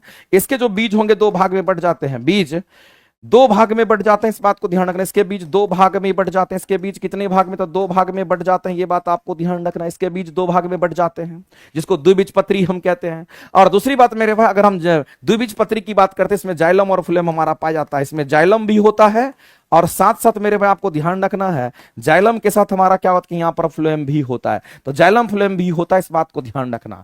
और सबसे बड़ी चीज तो है मेरे भाई कि इसमें जाइलम और फ्लोएम जो हमारा होता है ये व्यवस्थित ढंग से होता है। ये कैसा होता है कहेंगे हमारा, ये व्यवस्थित होता है, इस बात को आप ध्यान रखेंगे, ये व्यवस्थित होता है। जबकि अगर हम बात करते हैं इनके केस में, अगर हम लोग बात करते हैं इनके केस की बात करते हैं, यहां पर संवहन मंडल हमारा बिखरे हुए होते हैं। इसमें अगर हम जाइलम फ्लोएम की अगर हम बात करते कहीं कहीं हमारा होता है वो बिखरा हुआ होता है। जाइलम फ्लोएम हमारा कैसा होगा कहेंगे हमारा बिखरे होते हैं, इस बात को आप ध्यान रखें, ये बिखरे होते हैं, इसमें बिखरे होते हैं। तो मेरे भाई आपको ध्यान रखना है जब एक बीजपत्री द्विबीजपत्री की अगर हम बात करते हैं तो आप सीधा कहेंगे सर द्विबीजपत्री तने में संवहन मंडल जो हमारा होगा एक वलय में एक रिंग में हमारा क्या होता है व्यवस्थित होता है, यानी ऐसे होता है जैसे कि मान लेते कि ये हमारा क्या है एक प्लांट है और इस प्लांट में हमारा क्या होगा कहेंगे इसी प्लांट के अंदर देखने को मिलेगा। आप मान लेते मेरे भाई अंदर का पार्ट हमारा पीत हो गया, ये तो बहुत छोटा कलर हो गया। तो यहां पर हम लोग क्या करेंगे तो यहां पर इस तरीके से इसमें दिखाते हैं, ये लेयर बाय लेयर हमारा होता है। तो एक तरफ हमारा होता है जाइलम, एक तरफ हमारा होता है फ्लोएम और बीच में होता है कैम्बियम लेयर मौजूद होता है हमारा। तो ये वलय में हमारा रिंग लाइक स्ट्रक्चर में हमारा मौजूद होता है और हमारा संवहन मंडल जो होता है पूरी तरीके से व्यवस्थित होता है। जबकि एक बीजपत्री में जो हमारा तने में संवहन मंडल होते हैं वो बिखरे होते हैं, वो कहीं कहीं होते हैं, वो मेरे भाई हाईली ऑर्गेनाइज्ड हमारा नहीं होता है। और जो द्विबीजपत्री होता है जिसमें हमारा ये लेयर बाय लेयर हमारा होता है, बीच में कैम्बियम लेयर हमारा मौजूद है, जिसमें कैम्बियम लेयर होता है जो कि जाइलम और फ्लोएम को अलग करता है। और ये क्या करता है तो कहेंगे द्वितीयक वृद्धि के लिए हमारा अनुमति देता है। द्वितीयक वृद्धि कहने का मतलब मेरे भाई ये तना को मोटा करता है। ये जो तना है तना की मोटाई को बढ़ाता है, तना की मोटाई को बढ़ाता है, इस बात को ध्यान रखना। तना की मोटाई को बढ़ाता है और प्राथमिक का मतलब होता है तना की लंबाई को बढ़ाता है, इस बात को आप ध्यान रखेंगे। तो कुल मिलाकर के अगर आप देखेंगे तो इसमें से ये सभी आपका अलाउ कर रहा है डिफरेंस को। तो ऐसी परिस्थिति में आप कहेंगे ऑप्शन नंबर डी आपका राइट आंसर हो जाएगा 18 नंबर क्वेश्चन का। नेक्स्ट आगे चलते हैं, अगला क्वेश्चन हम लोग देखते हैं। अगला क्वेश्चन हमारा क्या कहता है फास्ट। अगला कहता है मानव मस्तिष्क का कौन सा भाग संतुलन और मुद्रा को नियंत्रित करता है। ये तो सब लोग आंसर करिएगा इस क्वेश्चन का। बताइए मेरे भाई क्या करेंगे इस क्वेश्चन का आंसर, एक लाइन में कहानी सिंपल होना चाहिए। हम सभी लोग जानते हैं ये हमारा क्या है तो कहेंगे ये हमारा ब्रेन है। और इस ब्रेन की अगर बात करते हैं इसका दो भाग कम से कम याद रखना है। एक को हम लोग क्या कहते हैं, एक को हम लोग यहां पर फोर ब्रेन कहते हैं और दूसरे को हम लोग क्या कहते हैं, दूसरे को हम लोग यहां पर हाइंड ब्रेन के नाम से जानते हैं जिसको हम लोग पश्च मस्तिष्क कहते हैं। इसको हिंदी में अगर बोलिएगा तो इसको अग्र मस्तिष्क कहिए और इसको अगर हिंदी में कहिएगा तो अग्र मस्तिष्क, इसको कहिएगा तो हम लोग कहेंगे यहां पर पीछे का जो मस्तिष्क होता है जिसको हम लोग पश्च मस्तिष्क के नाम से जानते हैं, इस बात को आप ध्यान रखेंगे। इसको पश्च मस्तिष्क हम लोग कहते हैं, इस बात को ध्यान रखना। अगर मेरे पास अग्र मस्तिष्क की बात करते हैं तो इसमें आपको ध्यान रखना इसी में हमारा सेरेबेरम इसी में सेरेब्रम होता है, ध्यान रखेंगे। इसी में क्या होगा कहेंगे यहाँ पर हमारा थैलेमस होता है, इसी में हम कहेंगे थैलेमस होता है और इसी में क्या होगा कहेंगे यहाँ पर हमारा हाइपोथैलेमस होता है, ये बात आपको ध्यान रखना। ये सब हमारा हाइपोथैलेमस होता है। जबकि पश्च मस्तिष्क का तीन भाग यहां भी होगा। और मेरे भाई याद रखना सबसे पहले तो हम मेडुला की बात करते हैं, मेडुला ऑब्लांगाटा की बात करते हैं, इस बात को आप ध्यान रखेंगे। ये मेडुला ऑब्लांगाटा हमारा होता है। दूसरा आपको ध्यान रखना इसमें हमारा पोन्स होता है और तीसरा याद रखना मेरे भाई इसमें हमारा सेरेबेलम मौजूद होता है, ये चीज आपको ध्यान रखना। मेरे भाई हमारे ब्रेन का सबसे छोटा भाग ब्रेन का सबसे छोटा भाग, ब्रेन का जो सबसे छोटा भाग है वो हमारा ये है। ब्रेन का सबसे अगर छोटा भाग की अगर बात करेगा तो हमारा ये है। और यही सेरेबेलम क्या करता है, शरीर को संतुलित बनाए रखता है। हमारे शरीर को अगर संतुलित बनाए रखने में अगर कोई भागीदारी निभाता है तो हमारा वही होता है। और कहेंगे शरीर को संतुलित बनाए रखता है, शरीर को संतुलित बनाए रखता है कौन, तो कहेंगे सीधा हम कहेंगे यहां पर सिंपल सा बात है, यहां पर सेरेबेलम हो जाएगा। मेडुला ऑब्लांगेटा की बात करता है, ये क्या करता है, तो हमारी ऐच्छिक क्रिया को कंट्रोल करता है। सॉरी, जितने भी अनैच्छिक क्रिया हमारे शरीर के अंदर होता है जो हमारी इच्छा अनुसार नहीं होता है, उन सबको ये कंट्रोल करने का काम करता है। ये अनैच्छिक क्रिया को कंट्रोल करता है। ये अनैच्छिक क्रिया को कंट्रोल करने की हम बात कर रहे हैं। मेरे भाई ज्यादा डेप्थ में आपको कुछ करने की जरूरत नहीं है, जिस तरह लाइन पढ़ा रहे इतना पढ़ते जाइए, क्वेश्चन आपका बनते जाएगा और एग्जाम में भी इसी पैटर्न पर क्वेश्चन आता है। सेरेब्रम हमारा ब्रेन का सबसे बड़ा भाग होता है, इस बात को ध्यान रखना। ब्रेन का सबसे बड़ा भाग हमारा यही होता है, इस बात को ध्यान रखना। सबसे बड़ा भाग ब्रेन का हमारा यही होता है और सोचने समझने की शक्ति यहीं से प्राप्त होती है, ये भी बात आपको ध्यान रखना है। और मेरे भाई हाइपोथैलेमस की बात करते हैं या थैलेमस की अगर हम बात करते हैं तो ये हमारा क्या करता है, भूख प्यास सबको कंट्रोल करने का काम करता है। ये चीज आपको ध्यान रखना। इससे थैलेमस से ठंडा गर्म का एहसास होता है आपको। तो यहां पर आपको बोला कि शरीर को संतुलित रहने की बात करा, शरीर को संतुलित बनाए रखने में हम कहेंगे सेरेबेलम हमारा जिम्मेवार होगा। और सेरेबेलम जो हमारा होता है पश्च मस्तिष्क का भाग होता है, जिसको हम लोग यहां पर सेरेबेलम को अनुमस्तिष्क कहते हैं। इस बात को आप ध्यान रखें, इसका नाम है। आगे चलते हैं, अगला क्वेश्चन हमारे सामने है, कह रहा है कि पुष्पन में प्रकाश की अवधि को भूमिका को क्या कहता है। सिंपल डेफिनेशन है मेरे भाई। अब जैसे कि फूल की बात करते हैं, फूल जब मेरे भाई जब हमारा फूल खिलता है, फूल खिलने की बात करते हैं, जब प्रकाश उस पर पड़ता है, उस प्रोसेस को हम लोग क्या कहते हैं, उस प्रोसेस को हम लोग फोटो पीरियोडिज्म के नाम से जानते हैं। इस बात को ध्यान रखेंगे, इसको फोटो पीरियोडिज्म कहते हैं। तो आपको ध्यान रखना मेरे भाई, यहां पर सिंपल सा बात, एक लाइन लिखा है कि पुष्पन में, पुष्पन कहने वाला फूल खिलने की बात कर रहा है। किसकी बात कर रहा है, तो मेरे भाई यहां पर फूल खिलने की बात कर रहा है। इस बात को आप ध्यान रखेंगे। यहां पर सिंपल सा बात है कि फूल खिलने की बात हो रही है, यहां पर फूल खिलने की बात हो रही है, इस बात को आप ध्यान रखेंगे। और जैसे ही फूल खिलने में मेरे प्रकाश की अवधि जो होती है, प्रकाश की अवधि की भूमिका को क्या कहते हैं, तो जितना देर तक प्रकाश उसमें उसको जरूरत पड़ता है, उसी को हम लोग फोटो पीरियोडिज्म के नाम से जानते हैं। इस बात को ध्यान रखना। अगर प्रकाश अनुवर्तन अगर कहते हैं, किसको कहते हैं, तो फोटोट्रोपिज्म अलग चीज होता है। अगर प्रकाश की दिशा में कोई पौधा अगर बढ़ता है, प्रकाश की दिशा में अगर वो हमारा बढ़ता है, या प्रकाश की दिशा में अगर हम बोले, प्रकाश की दिशा में हमारा क्या होता है, अगर पौधा की वृद्धि होती है, प्रकाश की दिशा में पौधे की अगर वृद्धि होती है, इसको हम लोग फोटोट्रिपिज्म कहते हैं।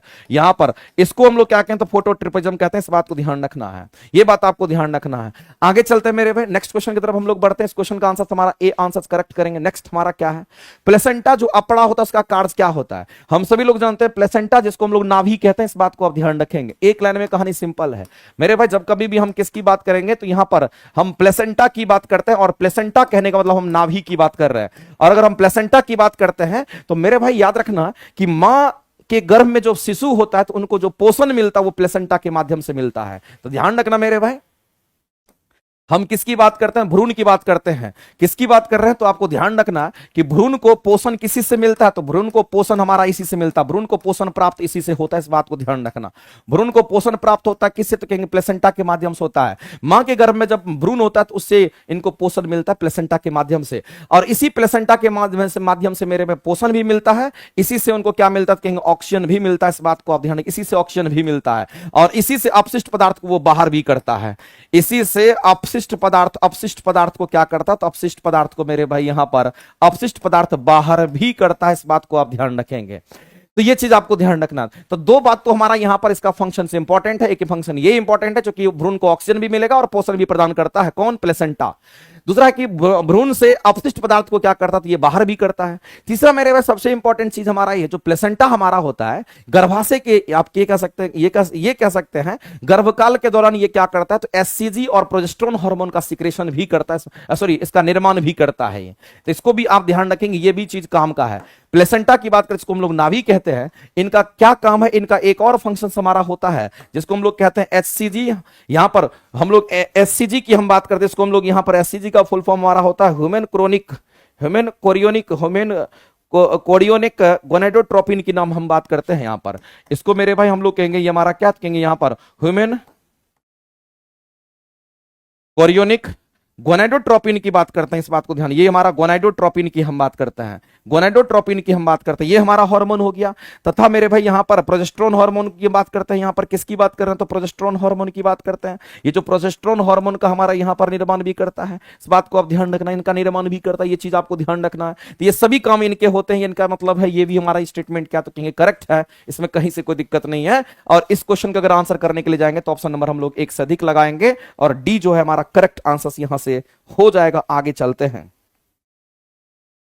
आगे चलते हैं मेरे भाई। अगला क्वेश्चन हमारा क्या कहता है, नेक्स्ट क्वेश्चन कहता है युग्म विकल्पी कारकों में वह लक्षण जो सग्म युग्मनजी और विषम युग्मनजी अवस्था में प्रदर्शित होता है उसको क्या कहते हैं, तो मेरे भाई इसको हम लोग इफेक्टिव ट्रेट्स यानी कि प्रभावी लक्षण के नाम से हम लोग जानते हैं, इसको हम लोग प्रभावी लक्षण कहते हैं, इस बात को आप ध्यान रखेंगे। आगे चलते हैं, मिलर यूरे जो है मेरे भाई इन्होंने क्या किया था, तो मिलर यूरे ने अजैविक संश्लेषण द्वारा एमिनो एसिड का निर्माण किया था। मेरे अजैविक संश्लेषण द्वारा क्या किया था, तो एमिनो एसिड जैसे कार्बनिक अणु का निर्माण किया था, ये बात आपको ध्यान रखना है। इसलिए मिलर का ये एक्सपेरिमेंट हमारा क्या तो यहां पर फेमस है, इस बात को ध्यान रखना है। आगे बढ़ते हैं, अगला मेरे भाई यहां पर नियुक्ति बैच की क्लासेस हमारी चल रही है, जिसमें आपको लगातार अलग अलग तरह का क्वेश्चंस आपको मिलता है। और खास करके इस बैच की खासियत यह है कि ओवरऑल हर चीज का तैयारी आपको इसमें होगा। आप चैप्टर वाइज भी करेंगे तो आपका होगा, आपका मिक्स क्वेश्चन भी आपका होगा।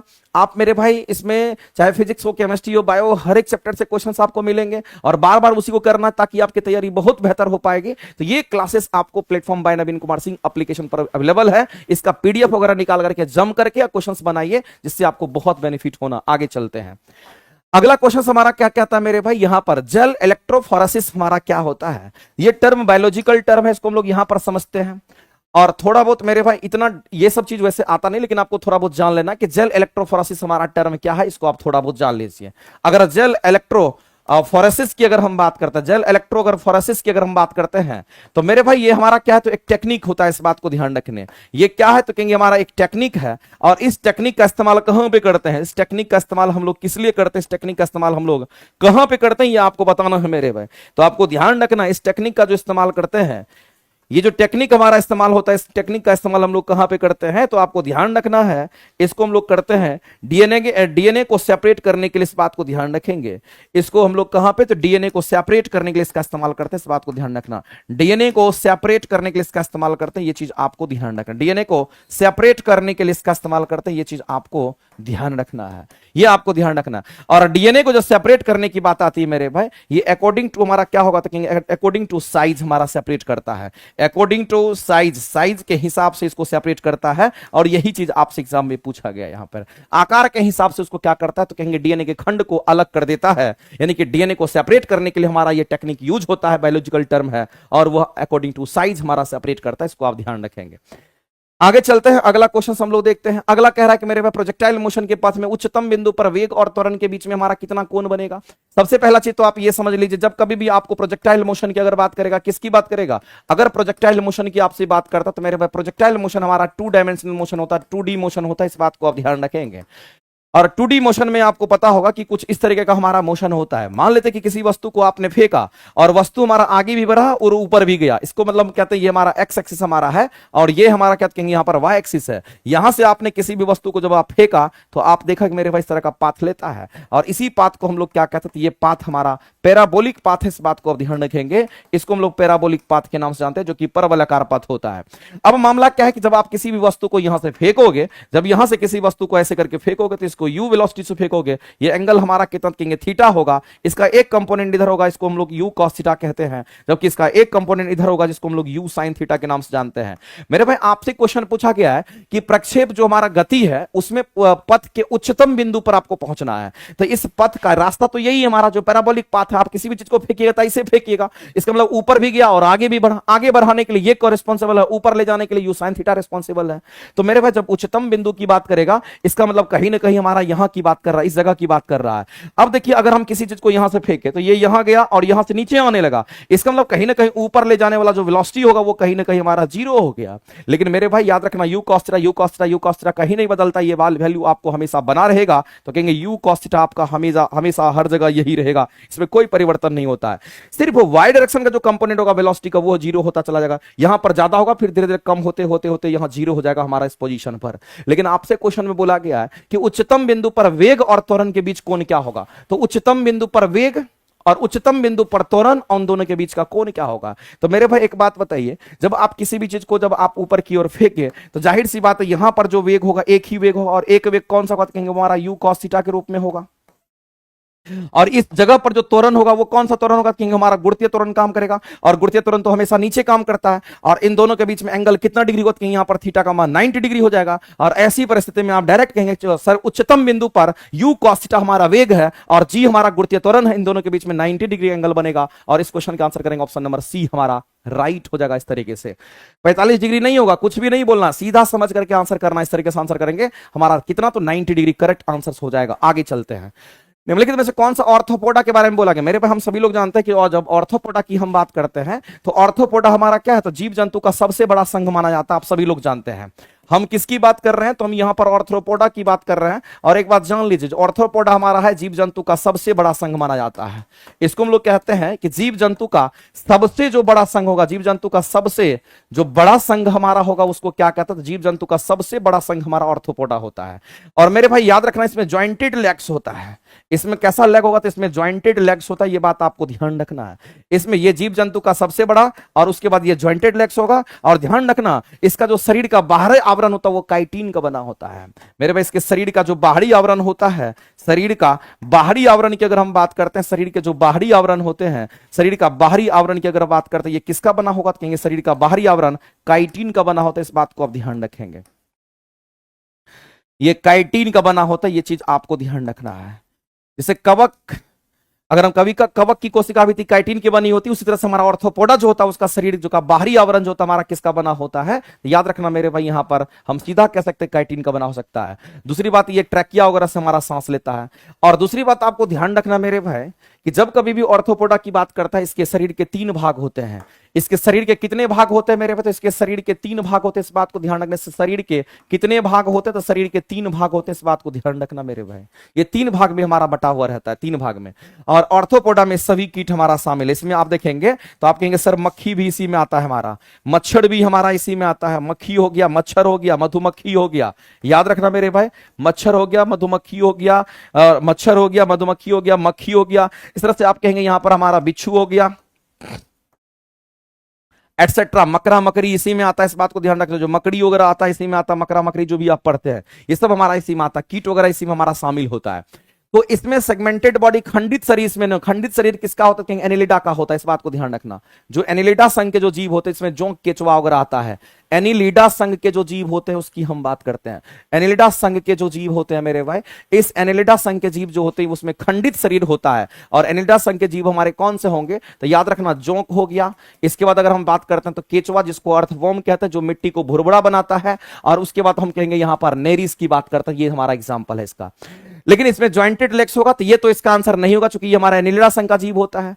और ये इसका आंसर होगा, जिसको हम लोग यहां पर क्या कहेंगे? ज्वाइंटेड लेग्स होगा। और ये काइटिन्स का जो बाह्य कंकाल होता है, इसका जो कंकाल होता है, बाहरी आवरण होता है मेरे भाई, वो काइटिन्स का बना होता है। ये दोनों स्टेटमेंट आपके करेक्ट हैं, ये भी सही है, ये भी सही है। आंसर कर रहा था कौन सा सही है, तो इस क्वेश्चन का अगर आंसर करेंगे तो उपयुक्त में से डी लगाइए और आंसर करिए डी, हमारा करेक्ट हो जाएगा। 2 आंसर हमारा करेक्ट होगा तो ऑप्शन में 1 से अधिक राइट आंसर मारेंगे डी। आगे चलते हैं। अगला, किस क्रिया के द्वारा जड़ द्वारा अवशोषित जल और खनिज लवण पत्ती तक पहुंचता है? तो मेरे भाई एक बात आप समझिए, काम से जो बात बता रहे हैं आपको, होता क्या, जैसे मान लेते कि हमारा ये क्या है, तो हम कहेंगे यहां पर हमारा ये प्लांट है। मान लेते हैं मेरे भाई ये हमारा क्या है, तो कहेंगे ये हमारा यहां पर ये प्लांट है। इस तरीके से आपको समझना, ये हमारा प्लांट है। और प्लांट की ये क्या है, तो कहेंगे प्लांट की ये रूट्स हैं, ये जड़ होती है। और एक बात ध्यान रखना मेरे भाई कि नीचे में क्या होगा? नीचे में हमारा मिट्टी का लेयर होता है। नीचे में क्या होगा? तो कहीं नीचे में मिट्टी का लेयर होता है। इस बात को ध्यान रखना, ये हमारा सॉइल है जिसको हम मिट्टी कहते हैं, ये कहीं ना कहीं हमारा यहां पर मिट्टी है। और हम लोगों को ध्यान रखना मेरे भाई कि सॉइल, इस मिट्टी से जो जड़ में पानी जाता है उसको कहते हैं कौन सा प्रोसेस? इस किस प्रोसेस जाता है? तो मिट्टी से जड़ में मेरे भाई पानी का अवशोषण होगा कि नहीं होगा? तो ये तो जड़ है, ये सब जड़ है, ये नीचे में मिट्टी हमारा है। तो यहां पर आपको कहेंगे यहां पर कैसा प्रोसेस होता है, तो इसको हम लोग बोलते हैं ऑस्मोसिस का प्रोसेस होता है। यहां कैसा प्रोसेस होगा? तो यहां पर ऑस्मोसिस का प्रोसेस होता है, जिसको हम लोग परासरण के नाम से हम लोग जानते हैं। इसको परासरण विधि कहते हैं। तो ऑस्मोसिस प्रोसेस से हमारा क्या होता है? ऑस्मोसिस प्रोसेस जो हमारा होता है, इसी प्रोसेस से मेरे भाई मिट्टी से जड़ में क्या होता है? पानी जाता है। इस बात को ध्यान रखना।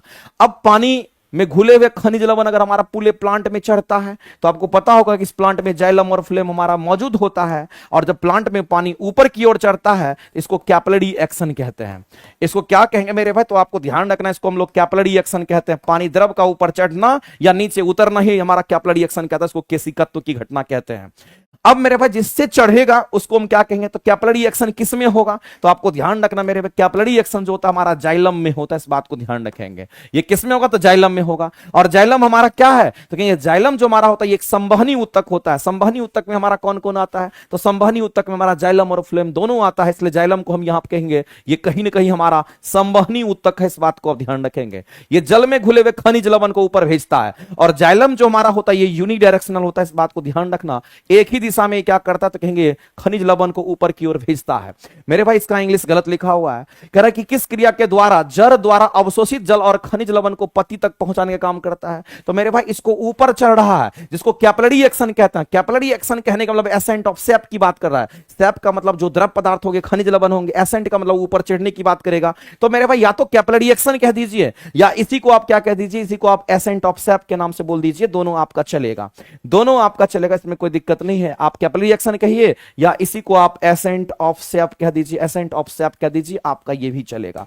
तो मेरे भाई इस क्वेश्चन के अगर आंसर करेंगे तो हम लोग क्या करेंगे, तो सीधा इस क्वेश्चन का आंसर करेंगे हम लोग क्या, तो रसारोहण कहते हैं, जिसको एसेंट ऑफ सैप के नाम से हम लोग जानते हैं, इसको हम लोग एसेंट ऑफ सैप कहेंगे। इस तरीके से हम लोग को ध्यान रखना। सैप मेरे भाई क्या, तो फ्लूइड पार्टिकल्स है, और ये फ्लूइड पदार्थ है, और इसका चढ़ना एसेंट कहलाता है, इसलिए आंसर करेंगे ऑप्शन नंबर बी करेक्ट हो जाएगा। आगे चलते हैं। अगला है आपके सामने में ये क्वेश्चन आपका दे रखा है और बोला है कि नॉन साइक्लिक फोटोफॉस्फोराइलेशन में क्या शामिल होता है। मेरे भाई इसमें क्या शामिल होता है, तो आपको ध्यान रखना, फोटोफॉस्फोराइलेशन जो हमारा होता है ये एक ऐसा प्रोसेस होता है, ये हमारा नॉन साइक्लिक एक ऐसा प्रोसेस होता है जो कि हमारे फोटोसिंथेसिस के दौरान होता है। ये कहां होगा, तो ये हमारे फोटोसिंथेसिस के दौरान होता है, इस बात को ध्यान रखना। फोटोसिंथेसिस के दौरान होता है, ये बात आपको ध्यान रखना, फोटोसिंथेसिस के दौरान होता है। ये कब होगा, तो कहेंगे फोटोसिंथेसिस के दौरान होगा। और फोटोसिंथेसिस के दौरान क्या चाहिए, तो मेरे भाई यहां पर प्रकाश की वजह से हमारा क्या होता है, कहेंगे जल का प्रकाश अपघटन हो जाता है। यानी आप सीधा कह सकते हैं कि सन का लाइट का इस्तेमाल करके हम कहते हैं जल का अपघटन होता है। तो मेरे भाई यहां पर सीधा कह सकते हैं कि जल का प्रकाशीय अपघटन होता है। जल का क्या होगा, तो कहेंगे यहां पर प्रकाशीय अपघटन हो जाता है, इस बात को आप ध्यान रखेंगे, जल का प्रकाशीय अपघटन हो जाता है। साथ ही साथ आपको ध्यान रखना, जब हमारा फोटोसिंथेसिस होता है तो हम सभी लोग जानते हैं 18 एटीपी का ऊर्जा का निर्माण होता है। इसका मतलब एटीपी का भी फॉर्मेशन होगा, तथा साथ साथ आपको ध्यान रखना यहां पर NADPH का भी निर्माण होगा, NADPH का भी निर्माण यहां पर होता है, इस बात को ध्यान रखेंगे। और इसमें दो प्रोसेस हमारा चलता है, एक को बोलते हैं फोटो सिस्टम 1 और एक फोटो सिस्टम 2। तो ये सब हमारा इसके रिलेटेड है, ये सब हमारा इससे रिलेटेड। आंसर करेंगे ऑप्शन में से अधिक डी आंसर करेंगे करेक्ट, याद रख लीजिएगा। आगे चलते हैं। किसी पदार्थ की विशिष्ट उष्माधारिता क्या है, ये आपसे पूछा गया है। सिंपल सा क्वेश्चन है, इस क्वेश्चन का आंसर तो आप सभी लोग मेरे भाई फटाफट करके बता दीजिएगा, क्योंकि आपको पता है कि यहां पर क्वेश्चन क्या पूछा गया है। तो यहां पर विशिष्ट उष्माधारिता की बात कही गई है। मेरे भाई हम सभी लोग जानते हैं कि जो विशिष्ट उष्माधारिता होता है, इस विशिष्ट उष्माधारिता को हम लोग कहते हैं स्पेसिफिक हीट कैपेसिटी के नाम से जानते हैं। इसको इंग्लिश में अगर बोले तो स्पेसिफिक हीट कैपेसिटी कहते हैं, इसमें कहीं से कोई दिक्कत नहीं है। लेकिन इसको दिखाते कैसे, तो एस से दिखाते हैं। और जहां कहीं भी विशिष्ट उष्माधारिता का कंसेप्ट आता है वहां पर एक फॉर्मूला जरूर आपको याद आना चाहिए, Q बराबर MS डेल्टा T का फॉर्मूला आपने पढ़ा होगा। आप पानी भी गर्म करते, तापमान जैसे ही बढ़ेगा तो ये इसी का कंसेप्ट हमारा आता है, इस बात को ध्यान रखना। और ऐसी परिस्थिति में S विशिष्ट उष्मा है और ये Q अपन में हमारा क्या होगा, M गुना डेल्टा T हो जाएगा। मेरे पास जब इसको डिफाइंड करना होता है तो कैसे डिफाइंड होगा, तो 1 ग्राम पदार्थ को 1 डिग्री सेंटीग्रेड 1 ग्राम पदार्थ के तापमान को 1 डिग्री सेंटीग्रेड बढ़ाने के लिए जो उष्मा हम देते हैं उसी को विशिष्ट उष्मा कहते हैं। इसका मतलब इसका डेफिनेशन एकदम सिंपल है, इसी में इसका डेफिनेशन छुपा हुआ है। हमारा ये क्या है, तो उष्मा है, और नीचे में कितना लिए, तो 1 ग्राम या 1 केजी लीजिए, और 1 केजी पदार्थ के तापमान को अगर 1 डिग्री सेंटीग्रेड तापमान अगर बढ़ाते हैं तो जो मेरे भाई उष्मा हम दे रहे हैं वही उष्मा हमारा विशिष्ट उष्मा के बराबर होता है, यही इसका डेफिनेशन है।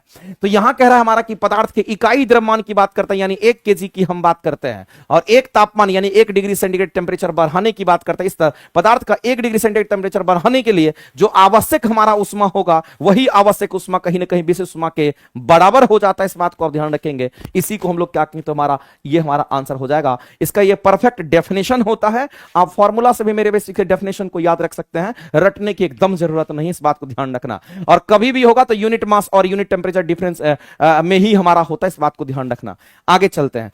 अगला क्वेश्चन निम्नलिखित में से हमारा कार्बन sp2 हाइब्रिडाइजेशन संस्करण हमारा कौन सा होगा? तो याद रखना मेरे भाई, इसमें से अगर हम लोग डायमंड की अगर बात करते हैं तो ये जो हमारा डायमंड होता है, हम किसकी बात कर रहे हैं? तो हम यहां पर डायमंड की बात करते हैं। और डायमंड जो हमारा होता है 1 कार्बन 4 कार्बन से घिरा होता है। इसमें 1 कार्बन हमारा 4 कार्बन से घिरा होता है। 1 कार्बन अगर 4 कार्बन से घिरा होगा तो यहां हाइब्रिडेशन अगर लिखेंगे तो यहां जो हाइब्रिडाइजेशन हमारा संस्करण होगा वो कितना होगा? तो याद रखना sp3 हाइब्रिडाइज्ड हो जाता है। लेकिन अगर हम बात करते हैं ग्रेफाइट की, हम बात करते हैं किसकी बात कर रहे हैं? अगर हम यहां पर ग्रेफाइट की बात करते हैं या फिर ग्रेफाइट के अलावा हम यहां पर ग्राफीन की भी बात अगर कर लेते हैं, ग्रेफाइट हो गया या फिर हम ग्राफीन की बात कर लेते हैं, या फिर मेरे भाई यहां पर अगर हम फुलरीन की अगर हम बात कर लेते हैं, ये सब कार्बन का अप्रूव ही होता है। लेकिन यहां पर आपको ध्यान रखना है इसके लिए जो हाइब्रिडाइजेशन हमारा होगा वो कितना होगा? तो इसके लिए जो हाइब्रिडेशन हमारा होगा वो हमारा कितना? तो sp2 हाइब्रिडाइज्ड होता है। आपको याद रखना चाहिए क्योंकि क्वेश्चंस कई बार इस तरीके से पूछता है, तो कितना चीज को तुम बनाते रहोगे तुमको डायरेक्ट याद रख लेना। इस तरह का क्वेश्चन अगर आएगा तो आसानी से आंसर कर सकते हो। तो sp2 हाइब्रिडाइज्ड पूछा गया है और sp2 इन सब में हमारा होता है। इसका मतलब इसमें भी होगा, इसमें तो नहीं होगा। sp3 हमारा होता है, इसमें भी हमारा होगा, इसमें भी हमारा होगा। आंसर करेंगे में से एक से अधिक डी आंसर मारिए, आगे निकलिए। आगे चलते हैं, अगला क्वेश्चन देखते हैं क्या दे रखा है। वे हाइड्रोकार्बन जिसमें कार्बन हाइड्रोजन के अतिरिक्त है, यानी कि कार्बन भी है हाइड्रोजन भी है, यानी मेरे पास हाइड्रोकार्बन हम उसको कहते हैं जिसमें कार्बन और हाइड्रोजन मौजूद है, उसको हम लोग हाइड्रोकार्बन कहते हैं। लेकिन कह रहा है कि हाइड्रोकार्बन में कार्बन और हाइड्रोजन के अतिरिक्त क्या है? तो नाइट्रोजन है, ऑक्सीजन है, सल्फर होता है। उसको क्या कहते हैं? तो उसको हम लोग हाइड्रोकार्बन डेरिवेटिव के नाम से जानते हैं। इसको आप ध्यान में रखेंगे। हाइड्रोकार्बन हम उसको कहते हैं जिसमें कार्बन और हाइड्रोजन पहुंचे तो उसको हम लोग हाइड्रोकार्बन कहते हैं। इस बात को ध्यान रखना। जैसे प्रोपेन क्या है? हाइड्रोकार्बन है हमारा, क्योंकि प्रोपेन में हमारा देखते हैं कार्बन और हाइड्रोजन दोनों शामिल है, तो ये हाइड्रोकार्बन है। ये हाइड्रोकार्बन में कार्बन और हाइड्रोजन सिर्फ होता है, लेकिन हाइड्रोकार्बन हमारा डेरिवेटिव हम उसको कहते हैं जिसमें कार्बन और हाइड्रोजन के अलावे, यानी इन दोनों के अलावे मेरे भाई ये सब मौजूद होता है। नाइट्रोजन, ऑक्सीजन और सल्फर अगर मौजूद हो गया तो उसको हम लोग क्या कहते हैं? हाइड्रोकार्बन डेरिवेटिव के नाम से जानते हैं। ध्यान रखेंगे। आगे चलते हैं। आगे जो क्लासेस आप देखते होंगे, एक आरंभ बैच की क्लासेस हमारी चल रही है। और जिनको भी मेरे भाई एक बात ध्यान रखना है, जिनको भी लगता है कि हमारी थ्योरी वगैरह बहुत वीक है, तो आप आइए साइंस की क्लासेस में, आपको बहुत कुछ सीखने को मिलेगा। अभी न्यू बैच आपका स्टार्ट ही हुआ है, 2-3 दिन की क्लासेस हुई है। प्लेटफॉर्म बाय नवीन कुमार सिंह एप्लीकेशन पर भी आपको ऑनलाइन क्लासेस मिल जाएगा। न्यू बैच करके आप देखेंगे टीआरई के लिए। अगर किसी को ऑफलाइन क्लासेस चाहिए, पटना के आसपास रहते हैं या पटना में रहते हैं या कहीं भी रहते हैं, अगर आपका लगता है तैयारी बहुत अच्छे से नहीं चल रही है, आप मेरे पास 2-4 महीना एकदम किसी भी सूरत में आप आकर के तैयारी कीजिए। और ऑफलाइन क्लासेस जो आपका स्टार्ट हुआ है, भिगना पहाड़ी में शुरू हुआ है, 3:30 से लेकर के 5 आपके साइंस की क्लासेस चलती है, उसमें आप इनरोल होकर के आप अपने साइंस को बेहतर कर सकते हैं, कोई दिक्कत नहीं है। दूसरी बात, हम आप लोगों से बस ये कहना चाह रहे थे कि जो लोग मेरे भाई टेस्ट नहीं देते हैं, लगातार आप टेस्ट दीजिए। प्लेटफॉर्म बाय नवीन कुमार सिंह ऑनलाइन एप्लीकेशन पर आप देखेंगे टेस्ट का एक सेक्शन है, बीपीएससी टेस्ट का एक न्यू टेस्ट करके एक आप हमारा फोल्डर ही बना हुआ, उसमें जाकर के साइंस का टेस्ट परचेज कीजिए और साइंस का टेस्ट दीजिए। उसके बाद डिस्कशन में भाग लीजिए। आपको मेरे भाई 2 गुना से ज्यादा बेनिफिट आपको देखने को मिलेगा, बहुत बेनिफिट होगा। इसलिए आप टेस्ट जरूर दीजिए। बहुत कम पैसे का टेस्ट है, लेकिन टेस्ट दीजिएगा, उसके बाद डिस्कशन कीजिएगा, तो उसके बाद उसका फायदा ही कुछ अलग होता है। इस बात को ध्यान रखेंगे। अगला क्वेश्चन यहां पर दे रखा है, कह रहा है कि कौन से हार्मोन्स की हम बात करते हैं, कौन सा ऐसा हार्मोन है जो एड्रिनल ग्लैंड से स्रावित होता है। मेरे भाई हम लोग जानते हैं किडनी के जस्ट टॉप पर हमारा क्या होता है, जो किडनी हमारा होता है, किडनी के टॉप पर अगर देखते हैं, किडनी के अगर टॉप पर अगर देखते हैं तो किडनी के टॉप पर हमारा क्या होता है, कहेंगे यहां पर एड्रिनल ग्लैंड्स होता है। इस बात को ध्यान रखेंगे। और एड्रिनल ग्लैंड्स हमारा जो होता है ये हमारा जोड़े में होता है, एक राइट किडनी में तो एक लेफ्ट किडनी के ऊपर में हमारा होता है। और इसी एड्रिनल ग्लैंड को हम लोग क्या कहते हैं, अधिवृक्क ग्रंथि कहते हैं। और इसी से मेरे भाई किसका सिक्रेशन होगा, इसी से इमरजेंसी हार्मोन का सिक्रेशन होता है। इसी से इमरजेंसी हार्मोन का सिक्रेशन होता है। इस बात को ध्यान रखना, इमरजेंसी हार्मोन का सिक्रेशन होता है। इस बात को ध्यान रखना। और यही इमरजेंसी हार्मोन हमारा क्या होता है, इसी को एड्रेनलिन हार्मोन के नाम से जानते हैं। इसी को एड्रेनलिन हार्मोन के हम लोग नाम से जानते हैं। इस बात को ध्यान रखना। और यही एड्रेनलिन हार्मोन हमारा क्या कहलाता है, एपिनेफ्रिन हार्मोन के नाम से भी जानते हैं इसको। इसी को हम लोग एपिनेफ्रिन हार्मोन के नाम से जानते हैं। ये हमारा एपिनेफ्रिन हार्मोन भी होता है। इस बात को ध्यान रखना, ये कुछ अलग नहीं है। इसी को हम लोग 3F हार्मोन भी कहते हैं। इसको आप ध्यान में रखेंगे, इसको 3F हार्मोन भी कहते हैं। इसी को आप लरो या उरो हार्मोन भी कहते हैं। लरो या उरो हार्मोन के नाम से भी जानते हैं, आप सभी लोग जानते होंगे मेरे भाई, या इसी को फाइट फ्लाइट और फ्राइट हार्मोन के नाम से जानते हैं। इसी को हम लोग क्या पढ़ते हैं, तो कहते हैं यहां पर हमारा फाइट और फ्लाइट, और साथ में हम कहते हैं फाइट फ्लाइट, और फिर हमारा क्या होगा, कहेंगे हम फ्राइट की हम बात करते हैं। ये हार्मोन के नाम से भी इसको हम लोग जानते हैं। लेकिन ये सब हार्मोन क्या करता है, तो कहेंगे यहां पर हमारे ब्लड प्रेशर को भी कंट्रोल करता है, हार्ट बीट को भी कंट्रोल करने का काम करता है। आपको ध्यान रखना मेरे भाई, यहां पर बोला है कि कौन सा हार्मोन हमारा अधिवृक्क ग्रंथि से हमारा क्या करता है, सिक्रेट करता है। तो अधिवृक्क ग्रंथि से ये सारे हार्मोन का सिक्रेशन होता है। तो आप कहेंगे sir epinephrine hormone, adrenaline hormone दोनों एक ही चीज है। एल्डोस्टेरोन हार्मोन और कार्टिसोल हार्मोन की बात करते हैं, तो आपको ध्यान रखना एड्रेनल ग्रंथि से ही मेरे भाई क्या सिक्रेट करता है, तो यहीं से कार्टिसोल हार्मोन का भी सिक्रेशन होता है। इस बात को आप ध्यान रखेंगे, यहीं से कार्टिसोल हार्मोन का भी सिक्रेशन होता है, इसका भी हमारा सिक्रेशन होता है, ध्यान रखेंगे। और यहीं से आपको ध्यान रखना है एल्डोस्टेरोन हार्मोन का भी सिक्रेशन होता है, ये चीज आपको ध्यान रखना है। एल्डोस्टेरोन हार्मोन का भी सिक्रेशन यहीं से होता है, ये चीज भी आपको ध्यान रखना, इसका भी हार्मोन का सिक्रेशन हमारा यहां से होता है। तो कुल मिलाकर के मेरे भाई इसके तो सभी ऑप्शन हमें लग रहा है कि सही होगा, 1 2 3 4 हमारा सभी करेक्ट है। और सीधे तौर पर अगर आंसर करने के लिए जाएंगे तो ये भी सही है और ये भी सही है, यानी कि इस क्वेश्चन का आंसर डी करेंगे और डी हमारा राइट आंसर हो जाएगा। नोट करके मेरे भाई लिख लीजिए कहां क्या है, और छोटे छोटे पॉइंट सबको मेंशन कीजिए, याद करके आगे चलते हैं। अगला कह रहा है कि यदि किसी गतिमान वस्तु का संवेग को दोगुना कर देंगे उसकी गतिज ऊर्जा पर क्या प्रभाव पड़ेगा। बताइए संवेग और गतिज ऊर्जा में क्या रिलेशन होता है, कहेंगे काइनेटिक एनर्जी का जो रिलेशन हमारा होता है संवेग के साथ में, ये पी स्क्वायर अपॉन में हमारा 2m का होता है। मेरे भाई इस बात को ध्यान रखना है, जिसके जिसके बारे में बोला गया यहां गतिमान वस्तु का संवेग को दोगुना करना है। संवेग दोगुना करने का मतलब होता है कि जो बाद का संवेग होगा वो पहले के संवेग का दोगुना हो रहा है, इसका मतलब ये होता है। और गतिज ऊर्जा में रिलेशन पूछ रहा है, इसका मतलब है कि गतिज ऊर्जा और संवेग को छोड़ करके और जो पैरामीटर इसमें दे रखा है वो कहीं ना कहीं यहां पर कांस्टेंट है, और कोई भी कांस्टेंट टर्म इक्वल टू में अगर घुसेगा तो काइनेटिक एनर्जी समानुपाती लेकर के आ जाएगा और यहां पर पी स्क्वायर हो जाएगा। अब क्वेश्चन में कह रहा है मेरे भाई संवेग को दोगुना करना, डायरेक्ट बना सकते हैं, संवेग को दोगुना करना मतलब 2 का स्क्वायर करिए तो काइनेटिक एनर्जी हमारा कितना गुना हो जाएगा, तो ये 4 गुना हो जाएगा। मेरे भाई इसको तो सॉल्व करने की जरूरत नहीं थी, आप डायरेक्ट कहेंगे ये कितना गुना, तो 4 गुना हो जाएगा, और यहीं से इस क्वेश्चन का आंसर करके आप आगे निकल लेंगे, इसमें कहीं से कोई दिक्कत नहीं है। आगे चलते हैं, आगे बढ़ते हैं मेरे भाई, और अगला क्वेश्चन हम लोग देखते हैं बारीकी से। और अगला क्वेश्चन हमारे सामने है, सोलेनॉइड के बारे में आपसे पूछा गया। बताइए इस क्वेश्चन के आंसर करके क्या होंगे इस क्वेश्चन के आंसर।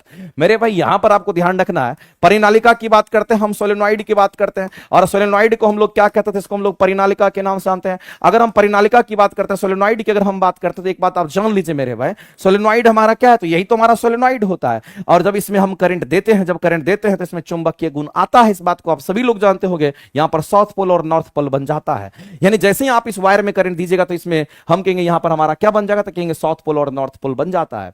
तो आपको ध्यान रखना मेरे भाई कि इसके अंदर जो चुंबकीय क्षेत्र हमारा होगा वो कैसा होगा, तो सोलेनॉइड के अंदर जो चुंबकीय क्षेत्र होता है वो एक समान होता है। सोलेनॉइड के अंदर जो चुंबकीय क्षेत्र होता है वो एक समान होता है, इसके अंदर जो मैग्नेटिक फील्ड होता है वो एक समान होता है। यहां पर जो मैग्नेटिक फील्ड होगा, इसके अंदर की बात करें, बाहर की बात नहीं कर रहे हैं, इसके अंदर की बात करते हैं, तो यहां जो मैग्नेटिक फील्ड हमारा होगा वो कैसा होगा, तो यहां पर आपको ध्यान रखना है कि जो मैग्नेटिक फील्ड हमारा होगा वो कैसा होगा, तो कहेंगे यहां पर यूनिफॉर्म होता है। यानी कि सोलेनॉइड के अंदर अगर देखिएगा तो मैग्नेटिक फील्ड कैसा होगा, कहीं यूनिफॉर्म होता है, ये बात आपको ध्यान रखना है, यानी कि एक समान हमारा होता है। दूसरी बात याद रखना मेरे भाई, मैग्नेटिक फील्ड हमारा कितने के बराबर होगा, तो ये फॉर्मूला हमारा बताता है mu not an I divided by हमारा क्या होगा, कहीं एल हो जाता है। इस फार्मूला को याद रखेंगे। अब यहां पर मेरे भाई बी क्या, तो मैग्नेटिक फील्ड हमारा है, नंबर ऑफ टर्न्स हमारा जो होता है उस पर भी हमारा निर्भर करेगा, आई पर करंट जो हमारा इससे पास कर रहा है उस पर भी निर्भर करेगा, इसकी लंबाई कितनी है तो उस पर भी निर्भर करेगा, और म्यू नॉट हमारा क्या दे रखा, कहेंगे यहां पर पदार्थ की प्रकृति पर, ये पदार्थ पर भी निर्भर हमारा करेगा। तो आप यहां से कह सकते हैं कि अगर हम बात करते हैं चुंबकीय क्षेत्र, अंदर में जो चुंबकीय, अंदर के चुंबकीय क्षेत्र की जो प्रबलता होती है वो किस पर निर्भर करेगी, तो मेरे में प्रति इकाई लंबाई, यानी कि per unit length, per unit length, per unit length, per unit length, चुंबकीय क्षेत्र की जो हमारा होगा वो हमारा विद्युतकर्मानुपाती लेंथ का होगा, वो यही कहना चाह रहा है। तो प्रति इकाई लंबाई में फेरों की संख्या पर निर्भर करेगा। दूसरी बार प्रवाहित धारा पर भी निर्भर करेगा। सब रिलेशन आपको पता है, बी का रिलेशन हमारा एन के साथ होगा, बी का रिलेशन हमारा आई के साथ होगा, बी का रिलेशन मेरे भाई यहां पर अगर देखेंगे तो हमारा लंबाई के साथ हमारा होगा, तो मेरे भाई ये भी हमारा होगा। और कोर पदार्थ की प्रकृति, इसको हम लोग कहते हैं कि हमारा बी, ये हमारा जो म्यू नॉट है जिसको परमेबिलिटी कहते हैं, चुंबकशीलता कहते हैं, इस पर भी हमारा निर्भर करता है। तो कुल मिलाकर के इन सभी पैरामीटर पर हमारा निर्भर करेगा, तो उपयुक्त में से एक से अधिक आंसर करेंगे और डी करेक्ट आंसर हो जाएगा हमारा, ध्यान रखेंगे। आगे चलते हैं, अगला क्वेश्चन हमारा क्या होगा, निम्नलिखित में से यौगिक टोलेंस अभिकर्मक रिएजेंट्स जो हमारा होता है के साथ रजत दर्पण परीक्षण हमारा क्या देगा, ये आपसे पूछा जा रहा है। बताइए मेरे भाई क्या देगा, ये आपको बताना है। टोलेंस रिएजेंट पर क्वेश्चन आपका पूछा गया है। वैसे 11 12th का ये क्वेश्चन है, लेकिन मैं आपको बता देना चाहता हूं मेरे भाई, आपको ध्यान रखना है कि जो टॉलेंस रिएजेंट टेस्ट हमारा होता है ये किसके लिए होता है, याद रखना। अल्डिहाइड का रिएक्शन जब टॉलेंस रिएजेंट से हम लोग कराते हैं तो सिल्वर मिरर हमें देता है, इस बात को ध्यान रखना। हमें क्या देता है? सिल्वर मिरर टेस्ट देता है, इस बात को ध्यान रखेंगे। तो किसका रिएक्शन किसके साथ कराएंगे? तो हम लोग सीधा कहेंगे एल्डिहाइड की हम बात करते हैं। किसकी? तो हम यहां पर एल्डिहाइड की बात करते हैं। इसका रिएक्शन किसके साथ? तो जो टॉलेंस रिएजेंट होता है उसके साथ करा देते हैं। तो जैसे ही इसके साथ आप रिएजेंट के साथ रिएक्शन कराएंगे तो इससे हमें क्या मिलेगा? तो मेरे भाई ये हमारा सिल्वर मिरर टेस्ट देता है, इस बात को ध्यान रखना। इसको हम लोग सिल्वर मिरर टेस्ट कहते हैं, ये चीज आपको ध्यान, ये सिल्वर मिरर टेस्ट हमारा होता है। तो कौन सा यौगिक, मेरे भाई यहां पर कह रहा है कि कौन सा यौगिक जो टॉलेंस के अभिकर्मक के साथ रिएक्शन करता है और रजत दर्पण परीक्षण देता है, यानी कि आपको सिल्वर मिरर टेस्ट देता है, तो कह रहा है कि कौन सा ऐसा हमारा यौगिक है? तो वो एल्डिहाइड होगा। वो कौन होगा? तो मेरे भाई एल्डिहाइड होगा। लेकिन एल्डिहाइड तो ऑप्शन में नहीं दे रखा है आपको, एल्डिहाइड इथेनॉल दे रखा है। तो मेरे भाई इस क्वेश्चन का अगर आंसर करेंगे तो इथेनॉल और एल्डिहाइड हमारा दोनों होगा, इस बात को ध्यान रखेंगे। एल्डिहाइड और एसिटाल्डिहाइड, इसको एक बार चेक करेंगे मेरे भाई, इसको रहने देते हैं। अभी आगे चलते हैं, अगला क्वेश्चन देखते हैं और इस पर हम लोग आते हैं। अगला हमारा है कि ज्वाला परीक्षण जो हमारा होता है, जिसको हम लोग फ्लेम टेस्ट कहते हैं, जिससे लाल हमारा ब्रिक के जैसा लाल हमारा रंग देता है, उसके लिए हम कहेंगे कौन? तो कहेंगे कैल्शियम 2+, यानी कि सी ए कैल्शियम हो गया। सी ए मतलब कैल्शियम 2+ की हम बात करते हैं। ये हमारा फ्लैम टेस्ट के दौरान हमारा कैसा? तो कहेंगे यहां पर ब्रिक जैसा लाल रंग देता है, इस बात को आप ध्यान रखेंगे। अगला दे रखा है मेरे भाई फूड चेन और फूड वेव के बीच में क्या अंतर है। तो सबसे पहले तो आप ये समझ लीजिए कि जब हम फूड चेन की हम बात करते हैं, किसकी बात कर रहे हैं? फूड चेन, जिसको हम लोग क्या कहेंगे? तो खाद्य श्रृंखला कहते हैं। ये हमारा खाद्य श्रृंखला की हम बात कर रहे हैं, ये खाद्य श्रृंखला हमारा है। और जब हम फूड चेन की बात करते हैं तो मेरे भाई इसमें फूड चेन में हम लोग क्या देखते हैं कि इसमें एक सीक्वेंस हमारा होता है, और दूसरी बात ये हमारा रेखिक होता है। कैसा होता है? ये हमारा रेखिक होता है, ये बात आपको ध्यान रखना। तो खाद्य श्रृंखला कैसी होती है? ये हमारा लीनियर होता है, ये हमारा रेखिक होता है, इस बात को आप ध्यान रखना। ये कैसा होगा? तो ये लीनियर होता है, सीधी रेखा में होता है। ये रेखिक होता है, इसमें कहीं से कोई दिक्कत नहीं है। जैसे मान लेते हैं सबसे पहले हमारा क्या होता है? उत्पाद होता है, और उत्पाद जो हमारा पहले पेड़ पौधे होते हैं इसको खाने वाला क्या होगा? तो प्राथमिक उपभोक्ता होगा, और प्राथमिक उपभोक्ता के बाद क्या होगा? द्वितीय उपभोक्ता होगा, द्वितीय उपभोक्ता के बाद क्या होगा? तृतीय उपभोक्ता होगा। उसको खाने वाला क्या होगा? तो हम कहेंगे यहां पर हमारा, यहां पर डिकम्पोजर जिसको हम लोग कहते हैं, अपघटन हमारा, अपघटक हमारा हो जाता है। तो ये हमारा क्या है? तो एक चेन है, और वह एक रेखिक चेन हमारा होता है, इस बात को ध्यान रखना। लेकिन अगर हम फूड वेव की अगर हम बात करते हैं, हम किसकी बात कर रहे हैं? यहां पर फूड वेव की बात करते हैं। इसको खाद्य जाल के नाम से हम लोग जानते हैं, इसको हम लोग खाद्य जाल कहेंगे, फूड वेव को खाद्य जाल कहते हैं। मेरे भाई आपको ध्यान रखना, ये सिंपल संरचना का हमारा होता है, ये कैसा? सरल संरचना का हमारा होता है। इसको हम लोग कहते हैं कि हमारा सरल संरचना का हमारा होता है। इसकी संरचना कैसी सरल होगी? जबकि इसकी संरचना जटिल संरचना होती है, इस बात को आप ध्यान रखना। ये जटिल संरचना का हमारा ये बनता है, इस बात को ध्यान रखना। क्योंकि नाम से ही पता चलता है जाल, जाल का मतलब जटिल संरचना का हमारा होता है। लेकिन आपको ध्यान रखना है कि जब हम फूड वेव की हम अगर बात कर रहे हैं तो आपको ध्यान रखना मेरे भाई, कई खाद्य श्रृंखला मिलकर के एक जटिल नेटवर्क बनाता है, उसी को फूड वेव कहते हैं। इसमें ध्यान रखना कि कई खाद्य श्रृंखला की हम बात करते हैं, कोई एक दो नहीं, कई खाद्य श्रृंखला की हम बात करते हैं। ये कई खाद्य श्रृंखला हमारा यहां पर भाग लेता है, और कई खाद्य श्रृंखला यहां पर क्या करता? तो मिलकर एक जाल बनाता है, इस बात को ध्यान रखना। एक जाल बनाता है, और उसी जाल को क्या कहते हैं? उसी को हम लोग यहां पर फूड वेव के नाम से हम लोग जानते हैं, और ये एक जटिल नेटवर्क हमारा हो जाता है। कैसा? तो कहेंगे जटिल संरचना का एक जटिल नेटवर्क हमारा तैयार होता है, इस बात को आप ध्यान रखेंगे। तो ये भी चीज आपको ध्यान रखना है, ये भी चीज आपको ध्यान रखना मेरे भाई। तो आप सीधा कहेंगे यहां पर फूड चेन और फूड वेव में क्या अंतर है? तो आपको ध्यान रखना, एक सरल संरचना का होगा तो एक जटिल का हमारा होता है। लेकिन ध्यान रखना, खाद्य जाल की बात अगर करते हैं, इसको फूड वेव कहते हैं। वो कई परस्पर कई मतलब बहुत कई परस्पर जुड़ी खाद्य श्रृंखला से बना होता है, ये बिल्कुल सही है, और कॉम्प्लेक्स हमारा बन जाता है संरचना। अगर खाद्य श्रृंखला जिसको फूड चेन कहते हैं, ऊपर वाला देखिए, जिसको फूड चेन कहते हैं वो रेखिक होता है, जबकि खाद्य जाल जो होता है वो जटिल होता है, कॉम्प्लेक्स होता है, इसमें कहीं कोई दिक्कत नहीं है मेरे पास। खाद्य जाल एक पारिस्थितिकी तंत्र में ऊर्जा प्रवाह से ऊर्जा का प्रवाह का अधिक यथार्थवादी प्रतिनिधित्व करता है, जो खाद्य जाल हमारा होता है। ए food web is a more realistic representation of energy flow in ecosystem, उसके लिए इसका इस्तेमाल हम लोग करते हैं। ये तीनों के तीनों स्टेटमेंट हमारे सही, इस बात को ध्यान रखना, ये डिफरेंस को बताता है। आगे चलते हैं, अगला क्वेश्चन हम लोग देखते हैं। नेक्स्ट क्वेश्चन हमारा क्या है? तो मेरे भाई ह्यूमन जीनोम प्रोजेक्ट का एक मुख्य लक्ष्य हमारा क्या था? तो ये सब आपको याद रखना, इतना चीज आपसे नहीं पूछता, ध्यान रखना। मानव डीएनए में सभी जीनों का पहचान करना, मानव डीएनए वाले 3 बिलियन रासायनिक आधार युग्मों के अनुक्रम को निर्धारित करना, इस जानकारी से उत्पन्न होने वाले नैतिक, कानूनी, सामाजिक मुद्दे पर विचार करना, ये सब हमारा इसमें शामिल है, इस बात को ध्यान रखेंगे। आगे चलते हैं, अगला क्वेश्चन क्या कहता है, ब्लड ग्रुप का निर्धारण किसमें होता है? मेरे भाई ब्लड ग्रुप का अपना निर्धारण जो होता है वो एंटीजन से होता है, इस बात को ध्यान रखना। ये किसके आधार पर होगा? तो एंटीजन के आधार पर होता है, ये बात आपको ध्यान रखना है। इसका आधार क्या है? तो कहेंगे आरबीसी पर एंटीजन के आधार पर होता है। आरबीसी की बात करते हैं, रेड ब्लड सेल की बात करते हैं, आरबीसी पर एंटीजन के आधार पर इसको करते हैं। आरबीसी पर एंटीजन के आधार पर किया जाता है। एंटीजन के आधार पर हम लोग क्या करते हैं? तो ब्लड ग्रुप डिसाइड करते हैं, इस बात को ध्यान रखना। तो मेरे भाई लाल रक्त को जो कोशिकाएं होती है उस सतह पर एंटीजन के आधार पर होता है, और एंटीबॉडी का जो हमारा होता है, एंटीबॉडी की अगर बात करते हैं वो डब्ल्यूबीसी पर होता है, जबकि हमारा एंटीजन जो होता है हमारा कहां होता है? आरबीसी पर होता है। तो आरबीसी पर एंटीजन होगा तो हमारा एंटीबॉडी कहां होगा? डब्ल्यूबीसी पर होता है, इस बात को आप ध्यान रखेंगे मेरे भाई। तो यहां पर एंटीबॉडी प्लाज्मा में गलत है, सफेद रंग से ये सब आपका ऐसे ही दे रखा। आगे बढ़ते हैं, अगला क्वेश्चन, उष्मा चालन, संवहन, विकिरण तीनों विधि द्वारा होता है। मेरे भाई हम सभी लोग जानते हैं उष्मा संचरण की विधि आपने पढ़ा होगा, और कई बार हम आपको पढ़ाते भी रहते हैं, और आपको ध्यान में रखना है उष्मा संचरण की विधि की अगर बात करते हैं तो उष्मा संचरण की जो विधि होती है वो कौन कौन सी विधि होती है? तो याद रखना, एक तो हमारा चालन होता है, दूसरा अगर देखिए तो हमारा कैसा होगा? कहेंगे यहां पर संवहन होगा, तीसरे विधि की अगर हम बात करते हैं इसको हम लोग क्या कहते हैं? तो यहां पर विकिरण कहते हैं। अब मेरे भाई मामला ये है, चालन अगर होगा तो ये केवल और केवल ठोस में होता है, ये बात आपको ध्यान रखना है। और अगर संवहन की बात करते हैं तो ये केवल और केवल हमारा द्रव और गैस में होता है, ठोस में नहीं होता है। और विकिरण के लिए हमारा मेरे भाई किसी भी माध्यम की आवश्यकता नहीं होती, इस बात को ध्यान रखना। कोई माध्यम दीजिए और दीजिए, कोई फर्क नहीं पड़ता है, लेकिन माध्यम इन दोनों को चाहिए, इन दोनों को माध्यम चाहिए। माध्यम का मतलब ठोस, द्रव और गैस होता है, तो इनको माध्यम ठोस चाहिए, इनको माध्यम द्रव और गैस चाहिए, इनको किसी भी माध्यम की आवश्यकता नहीं होती है। ये उष्मा संचरण की दिशा है। और मेरे भाई हम सभी लोग जानते हैं उष्मा संचरण हमारा तभी होता है जब तापमान में अंतर होता है। और कब तक उष्मा का संचरण होगा? जब तक कि तापमान बराबर ना हो जाए तब तक एनर्जी ट्रांसफर होता रहता है। और उष्मा संचरण हमेशा हाई टेम्परेचर से लो टेम्परेचर में होता है, ये बात आपको ध्यान रखना। कह रहा मेरे भाई चालन और संवहन के लिए माध्यम की आवश्यकता होती है, बिल्कुल मेरे भाई चालन के लिए ठोस चाहिए और संवहन के लिए द्रव और गैस चाहिए। और कह रहा है कि जबकि विकिरण के लिए कोई नहीं यूज होगा, ये स्टेटमेंट हमारा बिल्कुल सही है, इसमें कहीं से कोई दिक्कत नहीं है। अगला कह रहा है कि संवहन जब हमारा होता है तो द्रव और गैस में होगा, ये विधि द्वारा उष्मा का संचरण हमारा कहां पे होगा? कहेंगे द्रव और गैस में होता है, इस बात को आप ध्यान रखना। और द्रव और गैस में पदार्थ का वास्तविक संचलन शामिल होता है, यानी कि कहने का मतलब एक्चुअल मूवमेंट होता हमारा होता है। जैसे आप पानी गर्म करते हैं, दूध गर्म करते हैं, तो ऐसे मूवमेंट है तो हमारा मॉलिक्यूल्स का, तब हमारा गर्म होता है। तो मेरे भाई वहां पर ये भी हमारा सही स्टेटमेंट है।